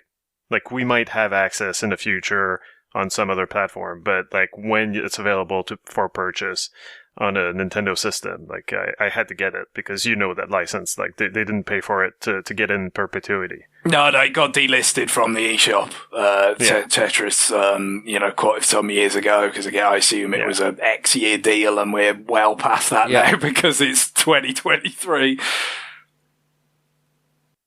I don't have. I didn't go back and purchase a lot of the Game Boy stuff. My own journey, kind of going back and getting stuff to download. Mostly, I've been getting the stuff that Capcom has put on sale. And doing so, I realized like, oh yeah, like there's a bunch of stuff from Atlas that I got when they had stuff on sale. That I just never got around to checking out. And I really, like, as I'm hoarding digital games, like, I'm fully aware that the chances that I'll actually play through any of these is just minuscule. And so I feel stupid, but at the same time, it's I can't stop myself, you know? And it's funny because, so, like, I downloaded like a bunch of Phoenix Wright games. I repurchased Apollo Justice, even though I think I still have like the DS, physical copy. But I'm like, well, this is like $3-4. Like, what am I really losing? And that's the only one of the core games, and not the investigations, that they haven't been reissued. They haven't reissued on Switch. Right. So I'm like, yeah, like this might be worth it. But I didn't own Spirit of Justice, so I got that. I remembered that I think you said that, James, that either you said that the DLC was great, or that it was terrible, or that it was both. Yes. So I got all the DLC. It's both. It's very both. So it's funny because like I was just looking at my credit card history, and I can see like, yeah, okay. A $6 purchase on March 9th, and then followed by 3. Like, I was paying a la carte, right? Like, I was adding eShop credit as I was going through like, okay, like $3.98. This is all Canadian dollars, of course. $2.69. So, but then eventually, okay, I'm just gonna get like about like $20 in one shot. And eventually something broke, and I just got like $150. Hell yeah. Because so in addition to all this Apollo Justice, I got the Mega Man Legend, like the Mega Man collection, on 3DS because I thought I might want it. I'm not proud of myself. But I also, because we're playing Wind Waker, I thought, what if I one day want to actually play like the best version of Ocarina of Time? That's a good question. That's not on sale. But I bought it anyway. And then, like, I don't like Majora's Mask. But if I were to try again to like Majora's Mask, wouldn't I have a better chance if I was playing the best version of that game? And so the only thing I'll say about that, I mean, there's a lot of things about Majora's Mask 3D that are significant improvements. I like the gyro aiming. I like the stereoscopic visuals, as I already mentioned. Like that's something I always really liked about the system, and I like it in that game specifically. The Bomber's Notebook upgrade is big. Like the quest tracking through the more, the more robust, like Bomber's Notebook. The way that you've got greater, manipulation of the flow of time. Skipping to specific points in time rather than just, dawn or dusk. There's lots of stuff, but the one thing I will say is that even the 3DS version doesn't have the NSO's ability to do a save state, which is really useful in that game. It's like, oh yeah. Right. Even like I was playing Wario Land. It's 2, right? It's on there right now on the NSO. Yep. 3. 3. It is 3. Yeah. I was playing that the other day, and like even having save states for all the shit where it's like you need, or the ability to rewind time for all the stuff where it's like you have to make it from here to there while you're under the influence of this thing. Like when you're on fire, and you have to keep bouncing. It's basically frame perfect. It's like, no, I don't want to have to redo this 25 times to get it exactly right. The ability to reverse time is super useful. Yeah, obviously with N64 you don't have rewind, but I'm thinking of like, okay, it's a situation, like I'm gonna do the bit with the cows getting abducted, and I just want to create a save point immediately before it goes off. And, just like if I screw it up, I could go back to that and just do it correct rather than have to loop back around. You're kind of gutting some of the original impact of the game if you do it like that. I think this is really something for someone who, if you wanted to replay the game, you haven't experienced it sort of as intended, many times before, but you want to do it in an expedited fashion. Like the save states of NSO, in one sense anyway, goes beyond, what the 3DS does. Because I think with the 3DS, like they made because it's a real journey with Majora's Mask. Like the Japanese version, it was like you just had to go back to the dawn of the first day to save at all. Right? And then it was months later that the US and European versions came out, that it's like, okay, well, they're the owl statues that are there for fast travel. You can do an interrupt save there. So it's not a full save. You haven't banked your progress, but if you just need to like switch off the Nintendo 64 and go do something else, you can at least like create that interrupt save and come back to it later, and then, properly go back in time and save, on another occasion. And then the 3DS version was more like, I think the owl saves are just saves, basically, like they're pretty much full saves there. So, using that, the fact that, the fast travel points have full save functionality, you could, tee yourself up for an event like the one I described at the ranch, pretty well. But certainly the super granular nature of the game on NSO, where you could just create a very particular point, is good. Although even then, you probably still wouldn't mind having rewind, but sadly you don't. It's like all the systems have rewind except N64, basically. Rewind is nice when you didn't think you would need a save. Exactly. When the bullshit you didn't know was coming arrives. Yeah. Save states are great if you know the bullshit's coming. Which again speaks to what I was on about, whereas if you played something like Majora's Mask, for the nth time, and it's like, oh no, I know. I know how this could go wrong, and we need to create this point here so I can just come back to it if it all goes awry. Yeah, so I'm trying to think, I need to get on this because I've basically just been going I've got time, which is an unfortunate trend. It's just a little airborne. One of the big issues is that a lot of 3DS games, this was in the early days, I guess, of patching stuff on Nintendo systems and or selling DLC.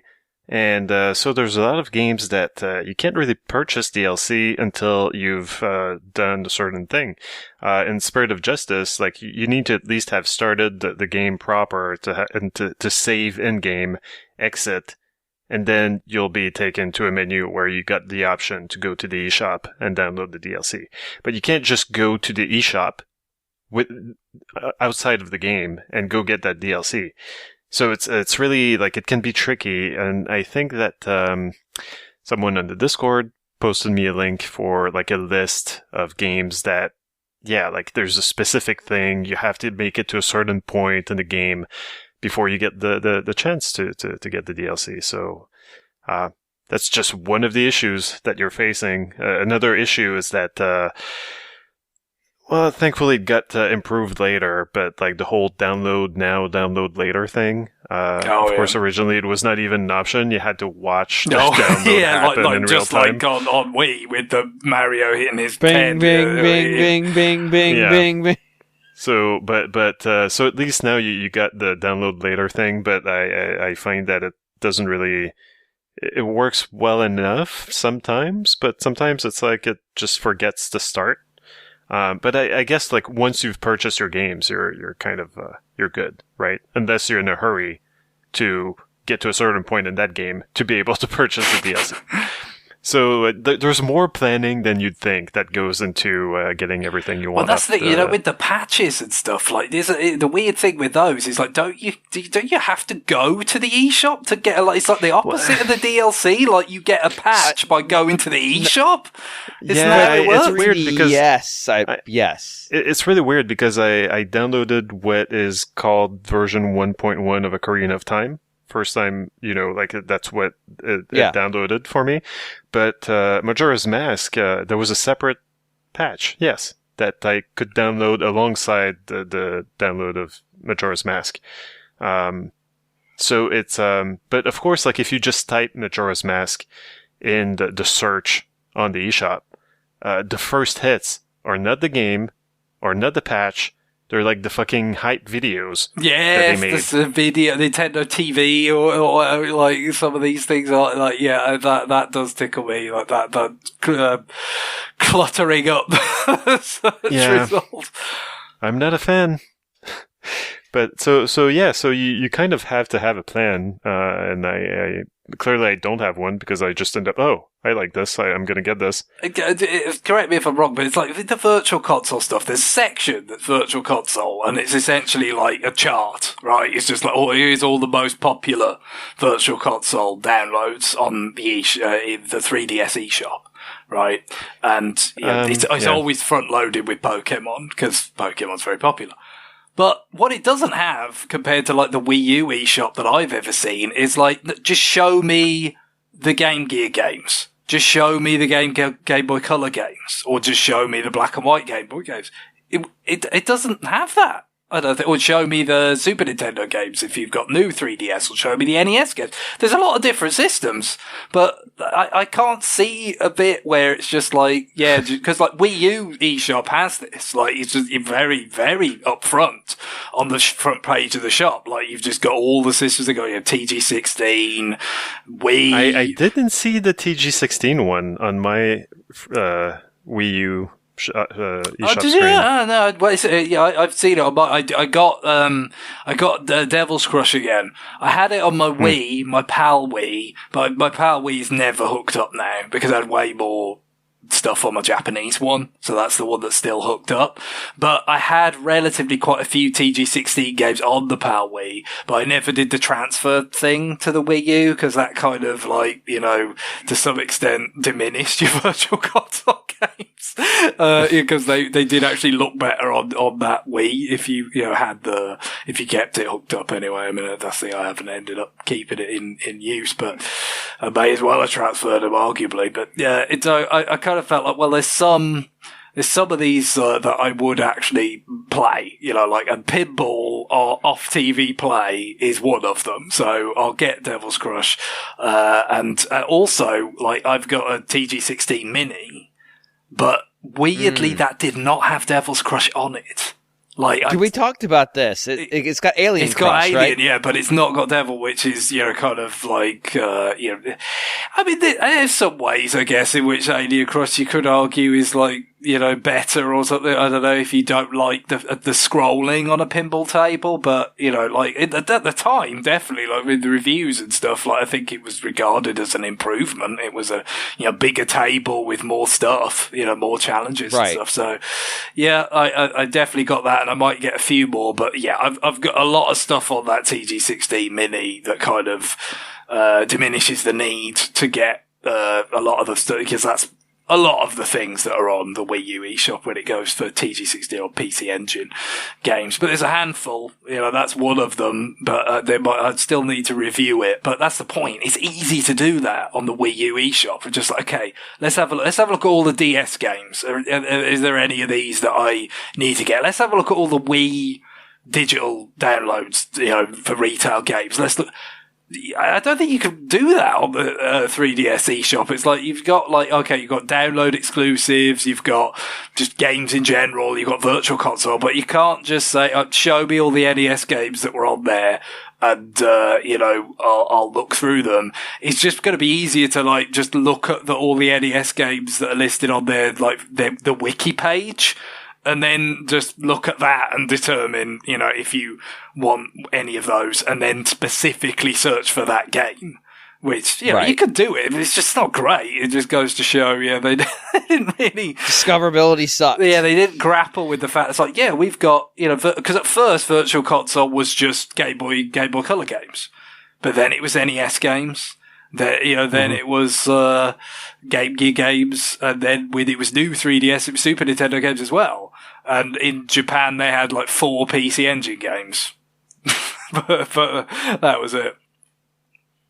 God, Yeah, I don't know. Like the best way to go through the Super Nintendo games might be like only a new 3DS section. Or categories.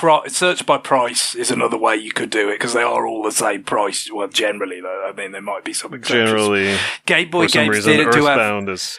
Yeah, Game Boy games as well. more. There's a few different price levels for Game Boy games, I think, so like, because I know one of the ones I'll probably get before it's all over is Trip World, the Sunsoft game. Very nice sprite work for a Game Boy game. And that's only like £2.70, whereas some black and white Game Boy games are, more like £3 or £4. So there was a bit of sort of price stratification with the Game Boy games that muddies it a bit. But yeah, with Super Nintendo, I think they're mostly going to be around that, $8 if you're in America. Mm-hmm. Of course, Trip World was not available in North America. No, it was in Japan and Europe. They had Trip World, but not US. That's kind of a shame.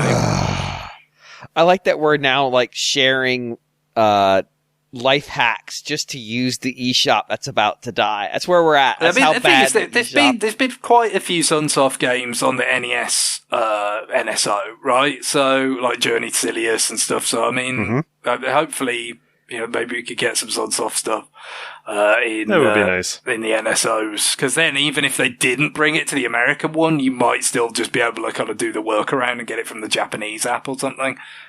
Right. Oh, good lord. All right. So yeah, if you've got games that you're still forgetting to buy, go ahead and get them now, and you can send us. I don't know. You could send us a list of what you bought. It might be interesting. Maybe we'll pull some of it together. I feel like Majora's Mask is sort of, tonally correct for this process, because he's very much like, learning to accept the end. Yeah, that's true. Seren and I did a stream on Sunday where we compared the going rate for a loose cartridge copy of a lot of these games to what the current eShop price is, and you would be shocked to hear that the 3DS is going through a little bit of a thing right now, and in many cases, the cart isn't the cheapest way to get it, even used. Right. But keeping in mind that these games are still at their original retail price on the eShop. Yeah, I mean, there's some like Nintendo Selects games that over here, and I assume it's very much the same around the world, where, the best sellers, they had, kind of, more like half the price, that it originally. So it was like $20 instead of $40, presumably, like in America for those sorts of things. But I would assume like maybe like Ocarina, for instance, would be in that, whereas something like Majora's Mask would not, possibly. I'm not sure, but yeah. So especially like some of the later games, they would never have got into that. Like, well, I say that, but Super Mario Maker for 3DS is in there, which is a really weird choice, I have to say. Like, it's such a diminished version of Super Mario Maker, but that somehow got in Nintendo Selects for some reason. But yeah, so some of those later games certainly are not going to be in Nintendo Select, so you'd have to pay, the $40 for it on the eShop. But then, if the physical price is now, above that, I mean, and they'll probably only go higher once the, once the digital option has been permanently taken away. Right. They definitely will, because this is also the loose cartridge price, not the CIB. Well, the only thing I would say, I guess, is if there's like any kind of wave of panic buying now, like in terms of like people thinking like, okay, I need to decide now what things I want to get physically and what things I want to get digitally. So like there might be a little bit of a spike in sort of physical games that would then come down after the shop's closed, but then it'll probably just go up again and eventually eclipse that spike, if indeed it is one in the first place. Yeah, I like Majora's Mask. I didn't buy at the time, and now you've got me thinking about it. But then we go back to the question: am I ever gonna actually play it? And I'm really just gambling. Like, I'm gambling with myself. Do I ever want to play this game? That stream that we did, we went through a bunch of stuff. We talked about a lot of games that are just gonna die. I mean, think about it this way: the two games that led to Metroid Dread are done.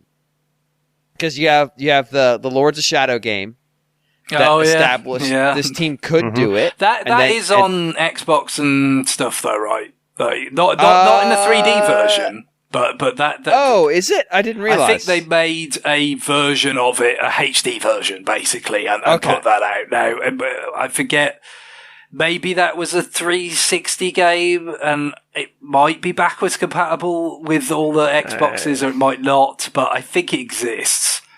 I want to say that it is. I want to say that I've seen it browsing the Xbox Series X store. Yeah, so there is that, but yeah, the next one, Samus Returns, that's you wonder about that, don't you? Because it's already a remake, so like I don't know what the odds are of it like a remake of a remake coming for that anytime soon. So she and I talked about this for a little bit, and it's like, okay, well, could they use the engine they had for Dread? And the consensus we reached was Dread was probably already underway at that point. And there was no like, well, we should do this as a test practice. Because remember, it came out after Switch. Like, it was a late game. And so the answer is probably just if Switch were doing worse and there was less content, maybe they would go back and, use Dread's bones to port Samus Returns. Yeah. But, they never did that with Donkey Kong. That's true. Never said... that is, that's kind of interesting, isn't it? I always wondered whether maybe the original DKC Returns, before Tropical Freeze could come back in some way. I mean, because there's kind of a definitive version of that to be had somewhere, because, you kind of want a version where you can just play with ordinary controls like you can in Tropical Freeze, rather than, you've got to shake to roll or whatever, you got to either...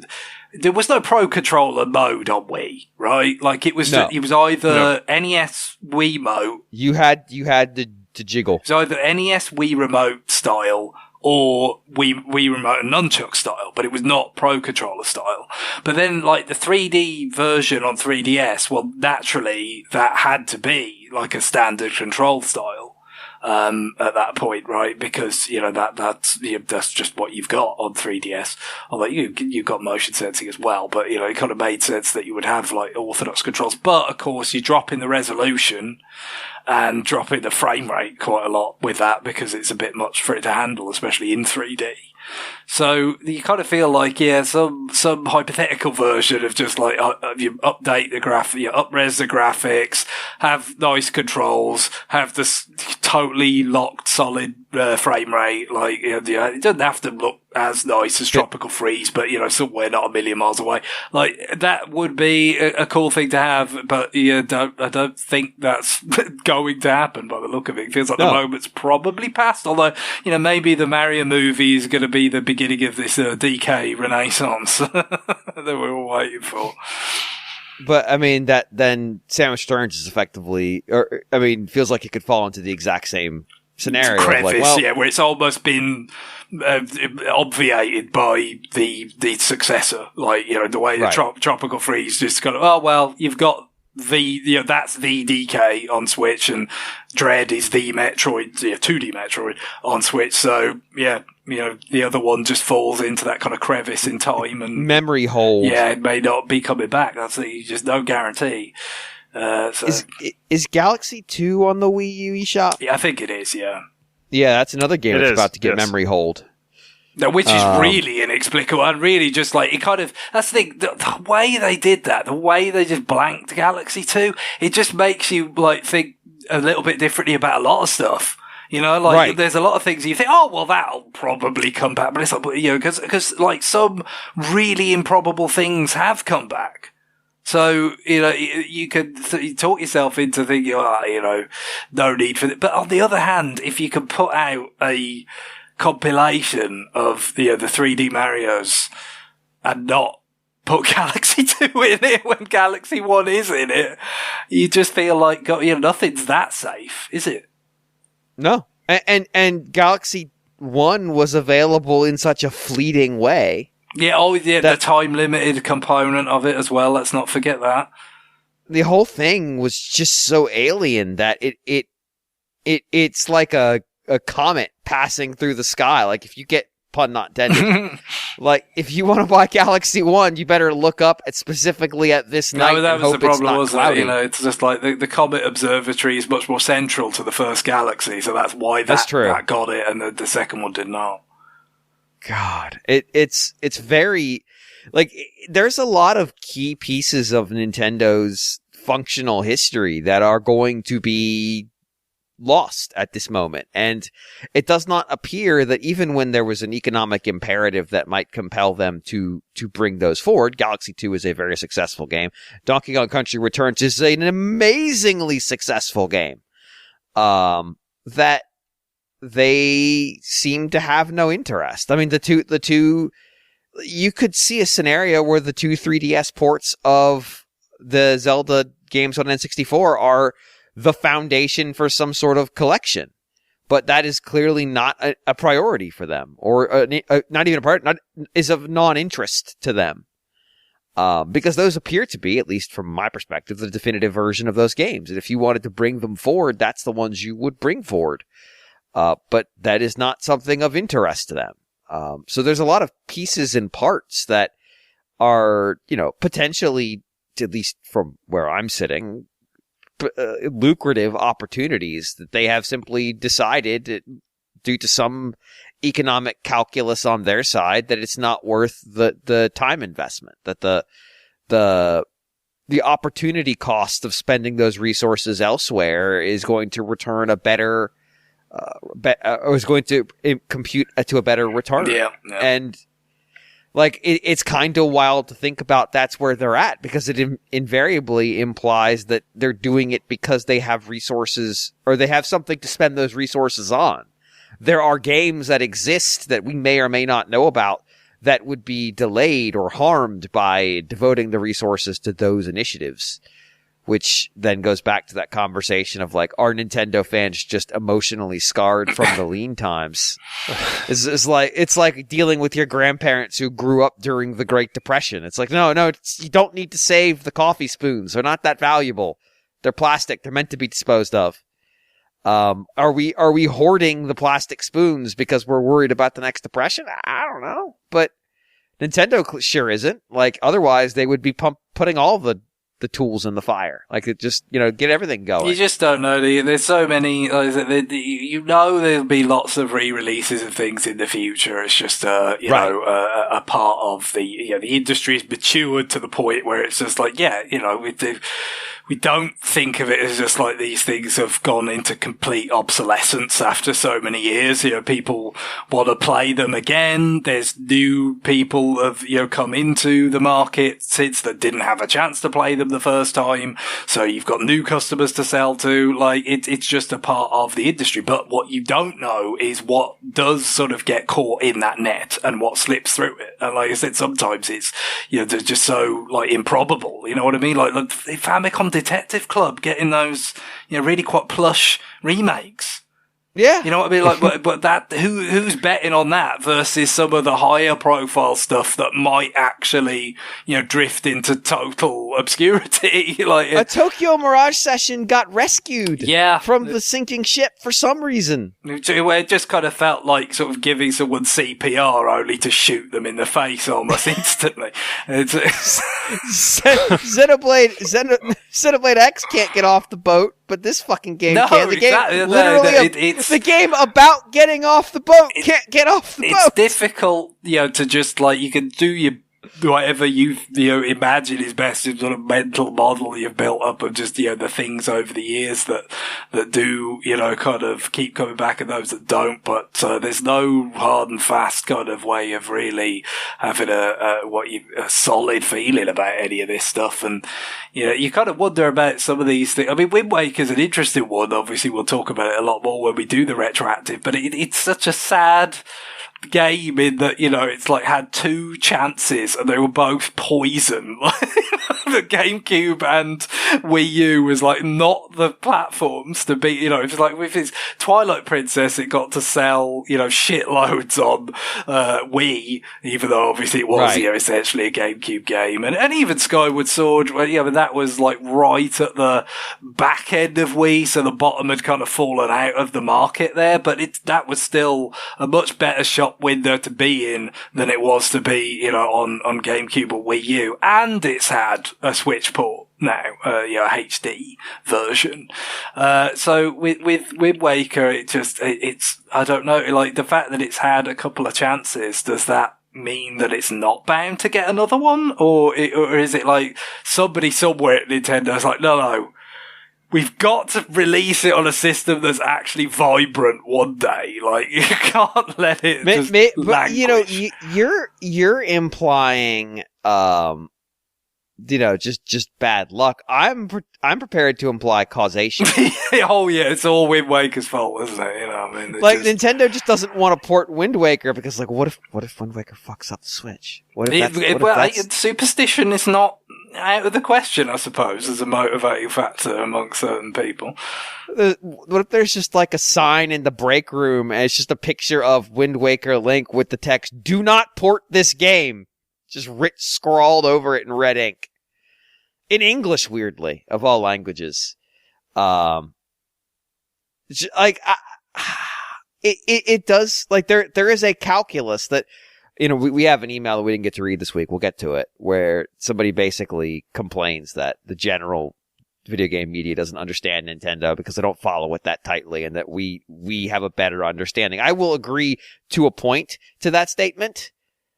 But what I will not agree on is that we can make sense out of this shit. Because it's inexplicable. Like, there is clearly a calculus, because if you sit there, you can find trend lines. You can be like, oh, there's definitely comparable behavior here. But then you'll just see complete debauched shit. Like, we're going to go ahead and port Tokyo Mirage Sessions. This is the great one, where it's like, who made this? We're going to put new content in it. And it's just like, but no one will ever see that content. That content may as well not exist. You've just shot that content into space. And you just kind of have to shrug to a certain degree. Like, this is what these people do, and they're going to behave weird, and we approach. But there's no guarantee that even the significant games, and you know, this game is significant sense. But games that are significant because, you know, that maybe they're a harbinger of a later game, or they were a major release point, or they were a successful game in their own right. You know, Donkey Kong Country Returns was a massive success, mind-bending. Well, you got stuff like, well, I mean, like stuff, because again, something that's kind of been replaced almost would be like New Super Mario Bros. Wii. Because you've got like New Super Mario Bros. U, Deluxe, Switch version, whatever, like, right. But they are different games. I know they've got the same aesthetic and they're both designed for 4-player co-op, and, you know, it's a lot of overlap, but it is like a separate, distinct, iteration in the 2D Mario series, and same for New Super Mario Bros. 2 as well. Which is great. On 3DS. So it's just like, that, I don't really, that's one of the problems with them all having the same bloody aesthetic, is that I do feel like it makes it more, like, replaceable. Like, it's just like, oh, well, you know, the one on Wii, the one on Wii U probably was my favourite out of the bunch, but I don't know whether I like the idea of, like, oh, so it just, you know, we can forget about them. It's like, no, they're different games. You know, you wouldn't forget about Mario 3 because Mario World exists, would you? Now, again, the difference, not just aesthetically, with Nintendo, yes, but in terms of game design, it's not nearly that sharp. I'm not saying it is, but you get my point, I think. Yeah. I mean, like, and this goes back to that stream that she and I did on Sunday. Is like, I think 2 is the best joke the Mario series has ever told.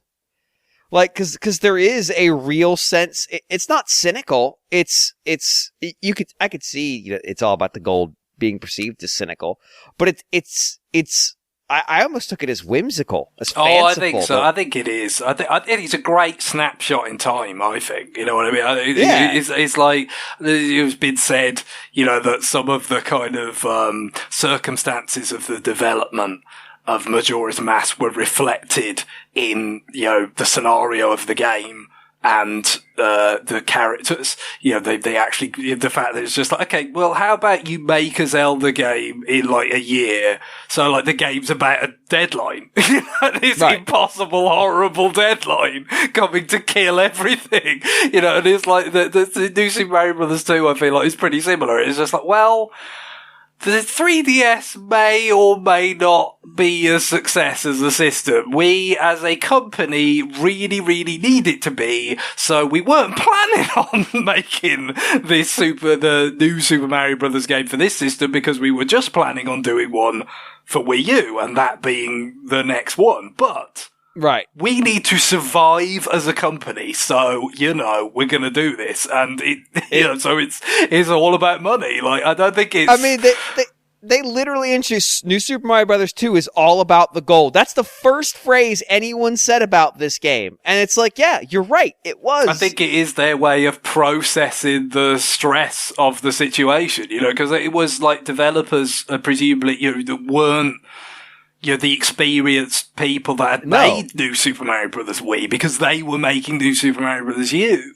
Like, and so it was like, okay, well, we've just got to, obviously, there's still going to be oversight, and everything, but from people who have worked on the other New Super Mario Brothers game, it's like, you have to do this, and it has to succeed for this, potentially for this system to survive and for the broader fortunes of the company. I mean, do you imagine that? You imagine being put in that situation? Yes, I can. I've been there. It sucks. And it's like, and this is, what comes out. I think it's a great historical kind of record of all of that. And I don't like the idea of it going away at all. Like, it's not my favorite one of those, but it is still, I think in some ways shockingly good. Considering the circumstances, it was created. I talked about. I think it's the idea behind it, because it's so weird. It's very, and it fits in like the larger meta narrative of these Mario games, where you do have games where it's all about collecting coins. Like Wario is all about getting money. Like there's sort of an internal consistency in the franchise, but also like. The joke, and I think it is a joke as well, but I think you're right. It's a joke that let them process what they were being asked to do, is funny, and it lands, and the levels are good, and yeah, you collect 100 billion coins, and you say like, oh, this is the first game that Nintendo made DLC with. Like, this was the testing ground for what their DLC strategies would be. Like, the game was, in literal and figurative sense, about the gold. And so I can see this, relatively inexperienced team putting together this game that's full of, like, things that make them laugh. And I could bet a lot of that laughter is, and like I said, when the pandemic came around, not all parts of the company I worked for were able to function. And so projects that could function, like mine, suddenly became super important. And you start hearing terms that are like, hey, you need to do this because there are other people whose job might be on the line for this to be successful. And you're like, cool, that's a pressure I didn't want. Thanks. And we had internal jokes that we had about that. Like, I'm gonna code review your code, and if it's bad, 25 people might be in trouble. And it's like, it's dark, but that's where you get. That's how that's how humans process stress. And so it comes through in that game, and that game's gone. That game is gone. And all of its DLC content, which there was a decent amount of, and some of it was really funny, is gonna go away. Rusty's Real Deal Baseball, which is a really clever and insane game where they quite literally, its value is in teaching you the real, like, spirit of learning to play baseball. It's the drills. It's the activities. It's the learning. It's the practice. Like, that's what baseball is. It's about practice. It's about muscle memory. It's about learning how to do the sport without thinking. Because it is a game that will absolutely lull you into, like, moments of not thinking. It needs to be automatic.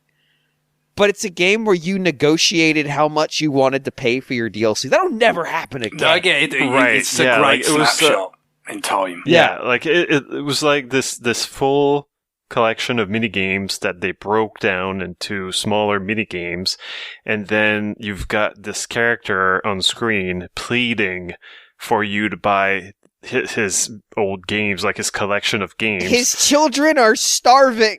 Right, yes. And it's funny because, yeah, like you have to haggle with him, and that's also part of the game. And if you don't haggle enough, the game kind of like is like, well, are you sure you want to pay that much, actually? So, but it'll let you do it.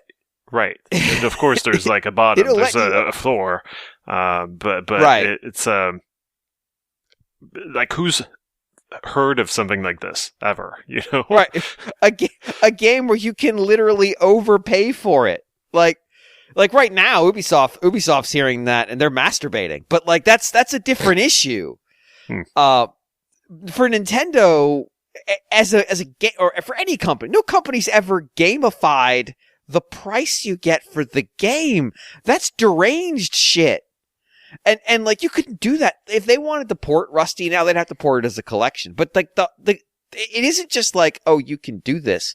The entire game's progress, the story progress, is baked into you buying DLC. That's how you advance the plot. It's fucked. Like when you really think about it, like you sit there and you're like, wait, what? I advanced the plot by buying DLC. That's insane. Yeah, kinda. But like that's, in the end, if you bought the whole game and didn't overpay for anything, I mean, it was about the right price. It's just you bought it as like 9 transactions. But all that history is gonna go, and I don't know if there's anything they could do to save that one. Like they can't port that game to Switch and put that same mechanic in there, because in 2023, calling that a free to start, pay to advance game is gonna make people go like, excuse me, what cocaine are you on? No, sir? It's very like it's such a product of that time where it's like, okay, mobile gaming, free to play gaming is here. How do we respond to it? What can we do to kind of see if there's ways of generating money other than just the game is this much, you either want it or you don't. And it's such a strange experiment that again is just exclusive to that particular, and their general fortunes in that time not being so good either. That they were kind of forced to experiment. They were forced to go into the mobile space. If they never had the low ebb that they did with Wii U and 3DS even was a modest success. Would we have ever had any of their mobile games? Perhaps not. Even though you could argue, like, surely you want some sort of presence in that space, and they may ultimately have had one of some kind, even if things had been consistently rosy. That's perfectly plausible, but not necessarily. They were kind of forced into doing things they didn't seem that jazzed about doing because things just got that bad. And Rusty is like a product of that. And they've had trouble, as I've mentioned before, as you said, we've all lived through it, those of us of a certain age. They've had trouble following up successful systems. Actually, where it's like, okay, we've had a system so successful that we don't just say, forget about that, there's a totally new day. When it's like, well, you feel this obligation to continue something that was successful, but then how do you make it as or more successful than that thing that you're trying to sort of renew? Hasn't gone that well. 3DS was like dicey. Wii U was a disaster. The best you probably go back to is like GBA, which itself was truncated because of the, what happened with DS and PSP. Yeah, I think the challenge is that, every product you release exists in a moment in time. And so if you if you, this goes back to that missing the zeitgeist thing we did a couple weeks ago. Like, if you release something at the right moment in time, evolving that idea at a later moment in time might no longer be a valid exercise. But it's really difficult to say, that thing that was successful, junk it. Leave it alone. It's like if you go back in time and making the Super NES, it's like, don't call it the Super NES, call it something completely different. Like, that would have been a tough decision to make, wouldn't it? And, the Super NES was pretty successful, although not as successful as NES. As a counterexample, Apple kept making iPods forever. Even after they didn't want to even talk about the fuckers anymore. It's just like, but it was so critical to their resurgence as a company. Like, backing off from them was difficult. Like, you keep making new iterations of them. You stop maybe investing in them as much, and that they become much more iterative. But eventually, like, iPod Touch had to, it's got to go away. Its function is no longer served. Like, the mobile devices have effectively consumed its role in society, and the iPod Touch is just that thing without a mobile chip at this point. So, like, do we even want to mess with that? Like, we can get that contract cut from the mobile carriers, so let's make sure we get that by making that the only way to get this thing. Yeah, it's tough. Like, cutting ties with a successful business is tough, even when the writing is on the wall that it won't be in the future, because there's a certainty in it. There's a safety in it. Investors have there's two pools. There's the what money can you make me right now investor, which is not a smart investor.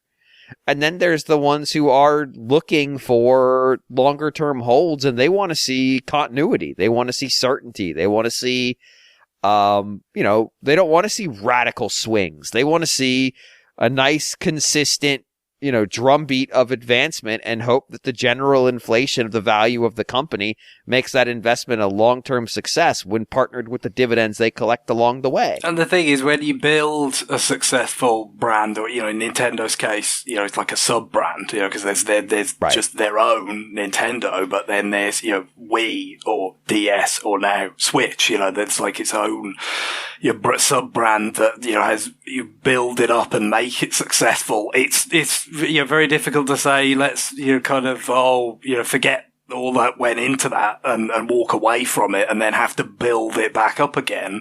But right. I mean, that's why we got the PlayStation 5 at this point. Yeah, exactly. It's a ridiculous name for a console, but at the same time, why would you change it? Yeah, and they've had their ups and downs, but, they've just pretty much stuck to it regardless. Obviously, Xbox have tied themselves in knots with all sorts of silliness, but, with Nintendo, what we have seen is that there is a way that it could go really wrong when you try and lean on this thing that you've already built up. Because, what they ended up doing they're different, but to some extent with 3DS and Wii U was like, you have a new generation of system that's, it's new games, it's more powerful hardware, all this stuff, new features, But by branding it the way you did, you maybe made it seem to, the more casual observer that it was just a modifier of the previous thing.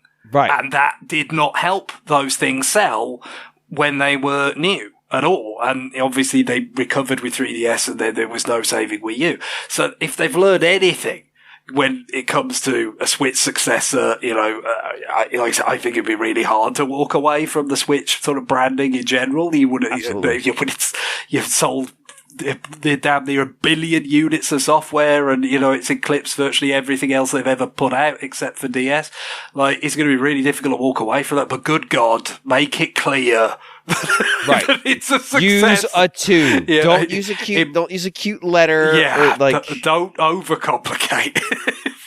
Don't just if you're going to make a Switch success, like, this is what mobile companies do. They just say it is, it's the iPhone insert number here, or it's the insert number here letter, which indicates it's like a sub brand of the number, but it's got the same basic features. But hey, for as much as you can make fun of Xbox's pretzel branding, The one thing is that you got to say at a certain point, they did kind of commit to let's actually have, backwards compatibility programs and have all this stuff kind of actually be continuous through the new generations of Xbox hardware. So, they aren't necessarily looking at so many games just blinking out of availability forever as we're about to. So, I'd like to think maybe Nintendo could get closer to that place. But I wouldn't expect it, particularly. But there's never been a Nintendo system with more pieces of software on it than Switch, and we might be approaching the point where it's like this, all the Nintendo systems and then Switch, and it might be kind of a close cut. and like you might think I'm joking, but like 7 Switch games come out on like a day every minute. It feels like it. So, I wrote that editorial last week, and it was about things at the top of the list, and they're like 100 rows down now. It doesn't fucking matter. Shit just keeps coming. Now, are these things that history will bemoan their loss? I mean, I guess from the Library of Alexandria position, like, all loss is loss, but like, no, obviously. But there's stuff in there that someday will not be, and that will be sad. But we're seeing it firsthand on a system that was significantly less vital. Not vital in terms of its importance, but vital in terms of, like, its vitality. And even there, we were able to spend the last, almost hour going through things that we're going to miss, things that are going to be lost, things that are going to fall out of the historical record. And so if you want to go back and see them, there's no legal mechanism to do so. Well, especially the unique nature of the hardware in question as well, I think really adds to it with the 3DS stuff, especially the stereoscopic 3D, the dual screen, the touch lower screen, all that kind of thing. It's encouraging to see things like, the Etrian, like remasters, there's somebody's at least trying that, on Switch for those DS games in that case, that those things can happen, or like, the Great Ace Attorney collection, stuff, Gross Trick, like those stuff, it's nice, and that's encouraging that some of that is happening at least, but, there's no doubt that it makes it more, there's going to be a greater kind of percentage of loss there in terms of not just the number of games, but the nature of the experience being changed or compromised in some way if it does survive. At the same time, like I feel like we've had to grieve that for a while now because the hardware has been unavailable for so long now. Like it's been a couple of years at least now that they've stopped production. And the 2DS, the hardware. Yeah. Right. It's just been harder and harder to get your hands on a decent working unit. I was thinking about getting I was thinking about getting one of those new 2DSs, at one point, but it was like, I don't really need this, but now you kind of wish I'd done it and just like stashed it for the day when the ones I have do inevitably wear out, because they're already a bit past their prime. And, that everyone says that was a really nice, kind of, capper for that whole hardware. Like, it was a really nice unit, the new 2DS XL. Right. And I didn't get one, and now they're way more expensive. Though. Yeah, that's true. Yeah. But I would still have a 3D unit available. Like, the thing is, if I'd bought a new I could have, like, done some of the use on that, and then that might have, kind of forestalled the other ones, that do have 3D getting knackered out by me using them. So, that's one of, but it would have been frivolous. It would have been a real luxury kind of purchase. But the thing is that they are way more expensive now. Yeah, especially since like this was not the setup was not an account. You're not connecting to an account that then lets you download all your games. It would have been much more if it was more like the Switch is. I would have been more apt to do it. I think that's a very good point. Yeah, sorry. No, go ahead. Well, I feel like it's been an hour and we should wrap up. But I just wanted to share with you the completely bonkers folder system that I have. That's something that the 3DS has that the Switch doesn't have. And some of it makes sense, like I've got NES, GBA, Game Boy, SNES. Now, sometimes like I had trouble finding, like at a certain point I thought that I could get into like Karen and I playing a game together. So I've got like a 2-player folder where, like New Super Mario Brothers 2 is on there.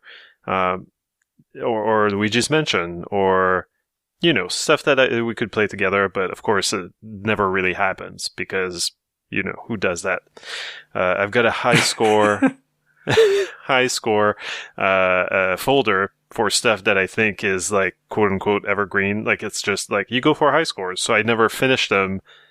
I'll always, there's always, I guess, a reason to go back and to try to beat a high score. So, if I'm looking for like a Zen Pinball, that's where I'll find it. But the truly bonkers stuff is garbage, may play, and no revisit. As well, yeah. Also RPG. I've got one for RPG of all kinds. Wait, can you repeat that again? No revisit. So I've got garbage, may play. Mm-hmm. I do have done also, and no revisit. So I'm not sure. Of course, I've got like a smattering of games that are just on the fucking desktop, right? Like, can you explain the distinctions here? Right. So done are games that I liked, I suppose, and that I finished. I saw the credits. They're done, But okay. Yeah. So may play are games that I also finished and liked, and that I think I might want to play again. Oh, I see. So Right, it's not games that you poked and thought like I should come back to this. No. These are games like I finished them. I want to get back to them at some point, probably. Like some stuff that I love, like, the first Wario Land is a special game for me, I suppose, in a way. But stuff like Bucks Boy or Liberation Maiden, at some point I thought, like, you know what? This was short enough. Maybe I want to play it again. It was cool. Garbage, of course. There's not a whole lot. That's the good stuff, right? Oh, this is weirder than I thought. No, because like it's like Nintendo 3DS sounds. So it was like the MP3 player for a while. Face Raiders, it's basically the launch stuff, the stuff that came with the system, and Yoshi's New Island. All right, Greg. I would like to make a change to the end music now. Oh, no. The end music is already locked in, and it is actually kind of thematically appropriate. Okay. Right. So that's garbage, apparently. Like the information. Like I didn't want to delete, I guess, the health and safety information, but it's still in that folder. What about the ambassador certificate? You can't possibly put that in garbage. It's too important. That's right. That's how you can park wherever you want. I think I might have deleted that, actually. It was No! not even good enough for garbage. You're going to get parking tickets now, Guillaume. I'm sorry. Well, yeah, it's, I guess, oops. No revisit are games that I feel I might want to... It's a message to my future self, basically. It's like, So this is your message in a bottle to you. You might get tempted to play this again, but don't do it. Right, yeah, you're not gonna like it. And this is you as Tom Hanks on the island throwing a bottle out, hoping it comes back later. I was thinking about the Guy Pearce tattooing his body. Don't trust his lies. But there's not that much in there. I should use this more. Actually, now that I'm looking at it, I'm thinking, like, you know what? This is a good system. Because I know... The thing is, you say about the Switch thing, and obviously Switch doesn't like exactly have folders, but the thing about the Switch system with like the tags is that you could have overlapping things. So you could have things that are both tagged as an RPG and as a don't revisit, so I feel like, you could really put that to work in a way that I probably wouldn't. What if you tag something as may play and no revisit then? Right, yeah, you would try to avoid that, of course, but like it's one of those games, like it's just like, don't go back to Rhythm Thief. I think the reasoning for that one was like, you've played it twice. you know. Also a game that's going to disappear. Right. Yeah, but there was a mobile. Was there a mobile version? But, yeah, I think. But it has that been kept up to date so that it's still available? I feel like we covered this somewhat in the retroactive, and I've forgotten. But it may have been significantly modified in the to get it on that platform anyway. So if you want them to, especially at that time, what it was actually like, then yeah. Right. But anyway, that's pretty much it for my system. Which I need to keep up more with. Like I need to classify stuff a little bit more.